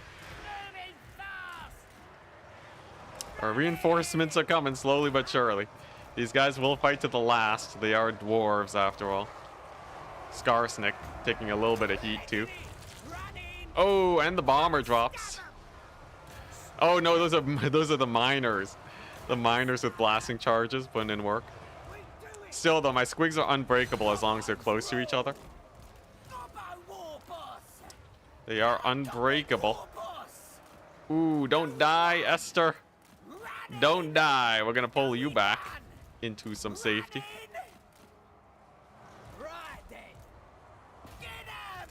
Okay, what are we looking at? What a scrap. This is a proper scrap. Does this do any damage to gyro bombers? Let's try and get a couple hits in. Okay, pretty good damage. Pretty good damage. Fireball lands too. Fireball's real good against flying targets for sure. How's the fight going? Nice. We got a bunch of routes now. Any bomb drops? Nope. There's our melee attack boost. Huge. Melee attack will punch through basically all of these guys, and there we go. Yeah, Skarsnik was insane. It's so much melee attack, man. I cannot overstate how powerful it is. We're talking like double damage amounts of DPS. All right, sick. We did it. We did it. We beat Thorgrim. This is fine. Yeah, we're crushing it. Esther, you're chilling. You have 400 HP. Yeah, you have 400 HP. You're fine. The bombers not knowing what to do. Yeah, they're just witnessing the destruction. Writing down as many grudges as they can, really. These guys, though, the hammerers, refusing to flee the battlefield. A swift charge shall take him out, though. Fight! Wah! There we go. Pretty solid. We got a little bit of a flash bang there. It just tosses it right on top of himself. Moving fast! Let me How's Skarsnik doing? 800 HP, looking good. About to rout off the hammerers with army losses. Amazing. Okay, alright, sick. Well, that was a bit of a battle. Most of my squigs are dead, but we killed Thorgrim. Was it worth it? We'll see. Gorbad might need to come back and help in the fight. Yeah, Esther's almost immortal. Once he's immortal, we're set. And there we go. That's a dead engineer. Wonderful. Pyrrhic victory. Good stuff.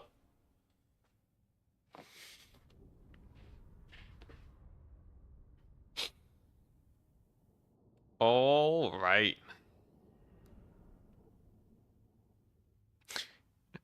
I lost like my whole army. We only have a couple hundred dudes left.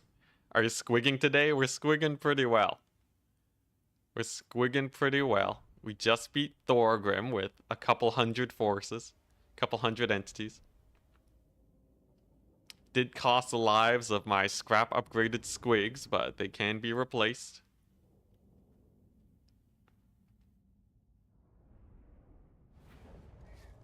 You like the way I say Prada and Staba? Really? Don't really see what I'm doing special, but there we go. So we have resecured the province. We can go ahead and build recruitment capacity.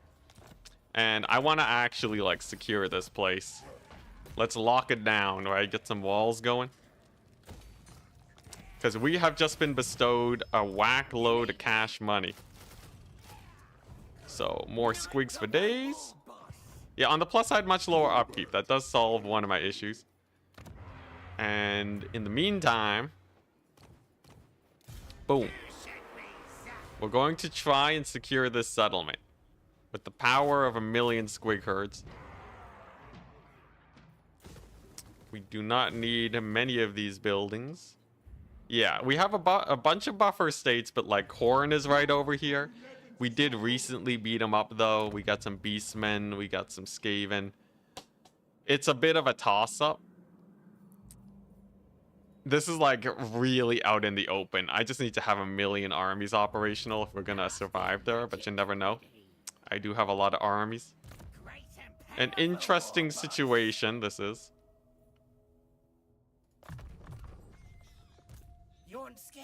Skarsnik, a nice fermented fungi. We have steals experience from other lords. Okay, we don't need them to be that strong. All provinces, we can recruit gobos. Yeah, I don't want him to steal from Gorbad. I'll take the armor piercing damage though. Who can I stab? Skarsnik starts kind of where the dwarves are in the mountain range. And because we're at war with everyone, he kind of just came to me. He said hello, we beat him and got that sick confederation. Yeah, let's get some actual proper spell casting. I want to get Bad Moon going. This magic is real. That it is. Very excited goblin, that it is. Ready. Okay, yeah. So this is where we're at now. I'm gonna be doing shorter streams to prevent burnout, but we're not done yet because there's something I want to show off. I want to do a little bit of some spell casting showcases today. Let's do some tests. So, take a look-see. Let's see here. Crossroads. Crossroads multiplayer, the best test map in the game. I want to do some testing here because a lot of people say, like, I want to see the breakpoint where final transmutation is better than AoE spells. Flaming swords, we already did enough flaming sword shenaniganry. Let's see here. So let's go and play as, let's just go as the Empire. We're gonna get the Gelt. We're gonna get a couple Gelts, why not? And then we'll go up against, sure. We'll get like 3 Tyrians to average out the final transmutation damage. I must test this.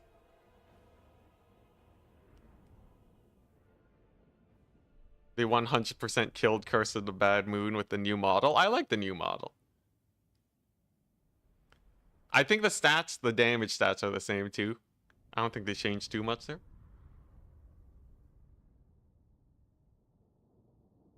War painted savage squigs. Yeah, that'd be hype. You thought final transmutation was AoE? It's just static? No, it definitely moves. I ran a couple tests earlier. We saw it moving. Oh, you mean like how much it like moves around? I guess. From what I could tell, a lot of people seem to like it though. I wonder if there's a mod that can bring back the old model. Then at least we have a little bit. So here's final transmutation. It lasts for 8 seconds. You can double its duration with the upgrade. So you might as well, you'll get slightly more value with the upgrade. So we're going to do that. Final transmutation is a flat amount of damage. You can see here, it does, if we average this out, right? Let's see here. So it does like roughly, we're talking, let's see, which one's the most average here? Okay, I think this is the one. Yeah, so we're talking like about what? 4,288 minus 2,649. Okay, so final transmutation does 1,600 damage per unit it hits. 1,640 damage per unit.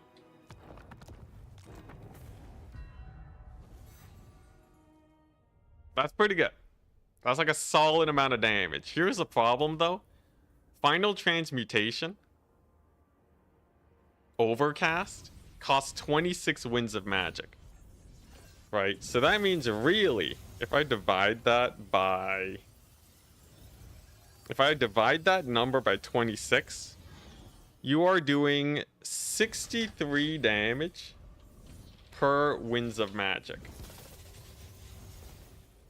Now, this is multiplied, right? So it's 63 per winds of magic multiplied by the number of by units hit. So let's see another situation where you're just fighting infantry. So if you're fighting infantry now, let's take a look-see. Well, let's just have like 1,000,000 spears, right? And they're going to be fighting so we'll put these guys on Quicksilver, and then it's just 1,000,000 spears fighting like, you know, 1,000,000 flagellants.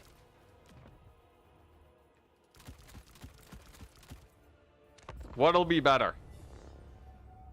So I think a lot of people would be tempted to final transmutation the spears, but in my head, it might be more value to use AoE spells. This is what I'm trying to figure out here.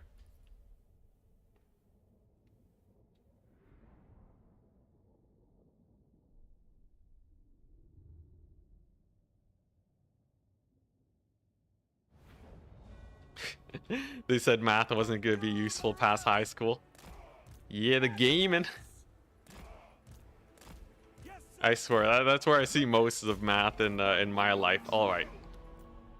Always thought of final transmutation as a single entity killer. Some people will definitely see a giant blob and try to use it as like a, you know, just like a pure infantry killer thing. This is what I want to see. So like people would, like if people saw this, right? I think they would be very tempted to final transmutation here. This is a lot, right? We're looking at like hitting 10 targets each one dealing 1,600 damage, right? People would be like, oh yeah, this is it, right? But is it more cost effective to use something like a Searing Doom? So in an extreme blob situation, if you use Searing Doom, Searing Doom does 7,600 damage, we'll round it.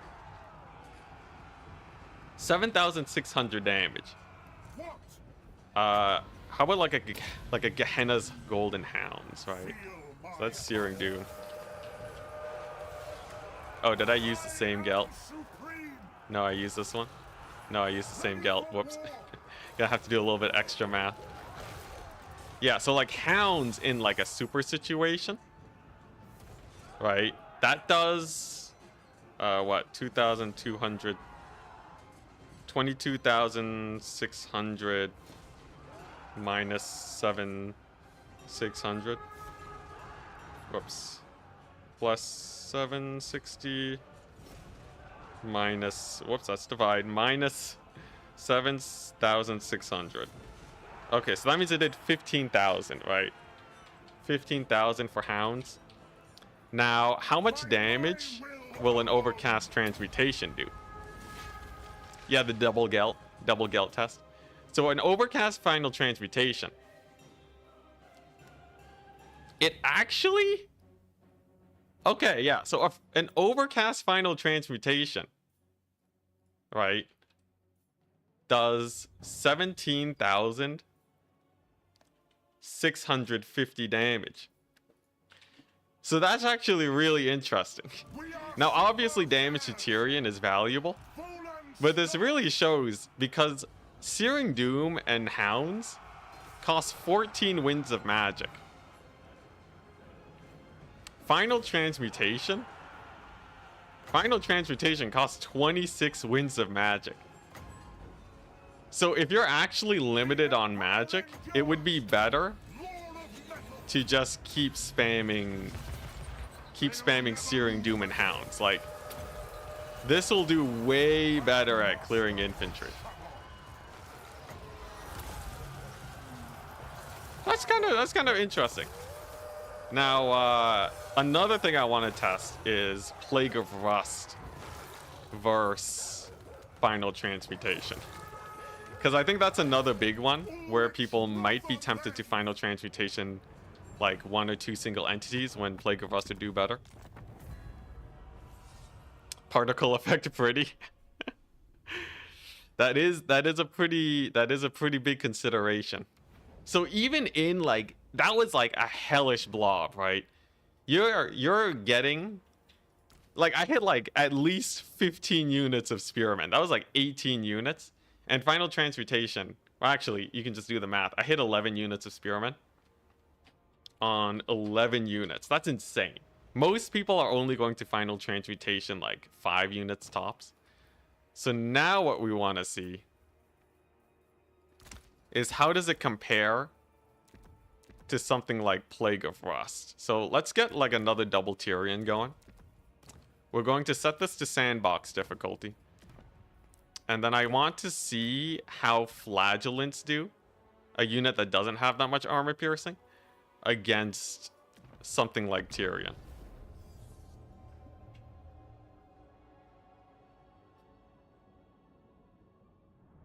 Or overcasted Searing Doom. Yeah, we weren't even overcasting. So not even overcasting, you can get 22,000 damage. 22,600 damage for 14 winds of magic versus the Final Transmutation. Now, burst damage is obviously really good, right? It's great for routing units, but if we're talking purely like you have to fight, if you have to fight 4 armies at the same time and you're trying to clear their infantry, that's pretty definitive, right? I'm not crazy. Are people in the comments going to argue against me? Surely not. They never would do that. Right? But that's pretty definitive.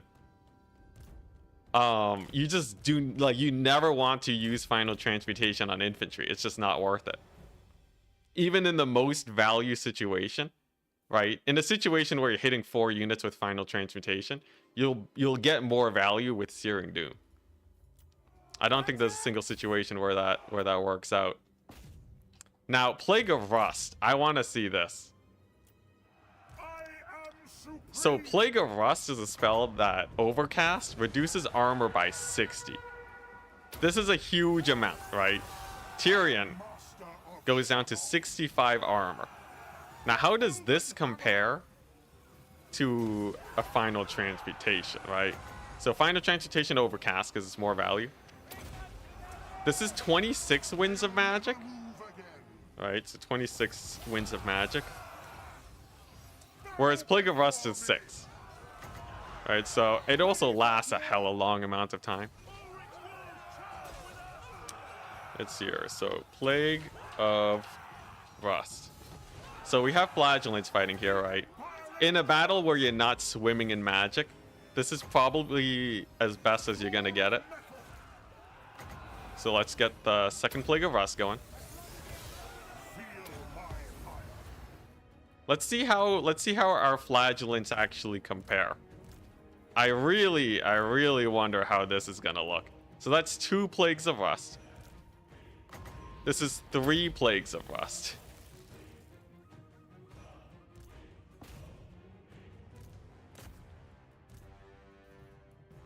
And then we're gonna do 4 Plagues of Rust. It's not that bad. It's not that great either, though. You can see how much damage they do without the spell, too. Oh, yeah, that's true. That would be an apt comparison. Interesting. Honestly, it's pretty comparable. So, like, in a situation... So this is another weird thing. In a situation where you have to choose between Final Transmutation Overcast and just spamming Plague of Rust, Plague of Rust is comparable. It's worse, so definitely still use Final Transmutation, especially since you can hit more than one target with it. But you also have other situations where shooting is probably better. And maybe in a single entity fight. Tyrion also has really high armor, but like, let's see here. Like, this is the most obvious situation. So like, let's just let's get like what? Let's get 4 dragons, right? Actually, let's get 6 dragons. Now I really want to see this. So if you have 6 dragons and then you have 2 huntsmen each, my go-to standard for testing out units is you have 2 range units that can shoot with impunity. This is about as good as you can get in most situations, I find. Just based off of my like general campaign guesses. Obviously, at the start of the battle, you can do way better with like, you know, like 6 units shooting at the same time. But that's kind of like a single instance. So yeah, we'll see this.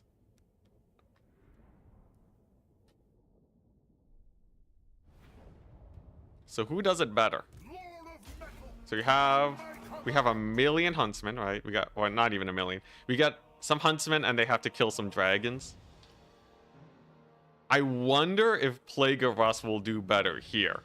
Because obviously the cost difference is huge.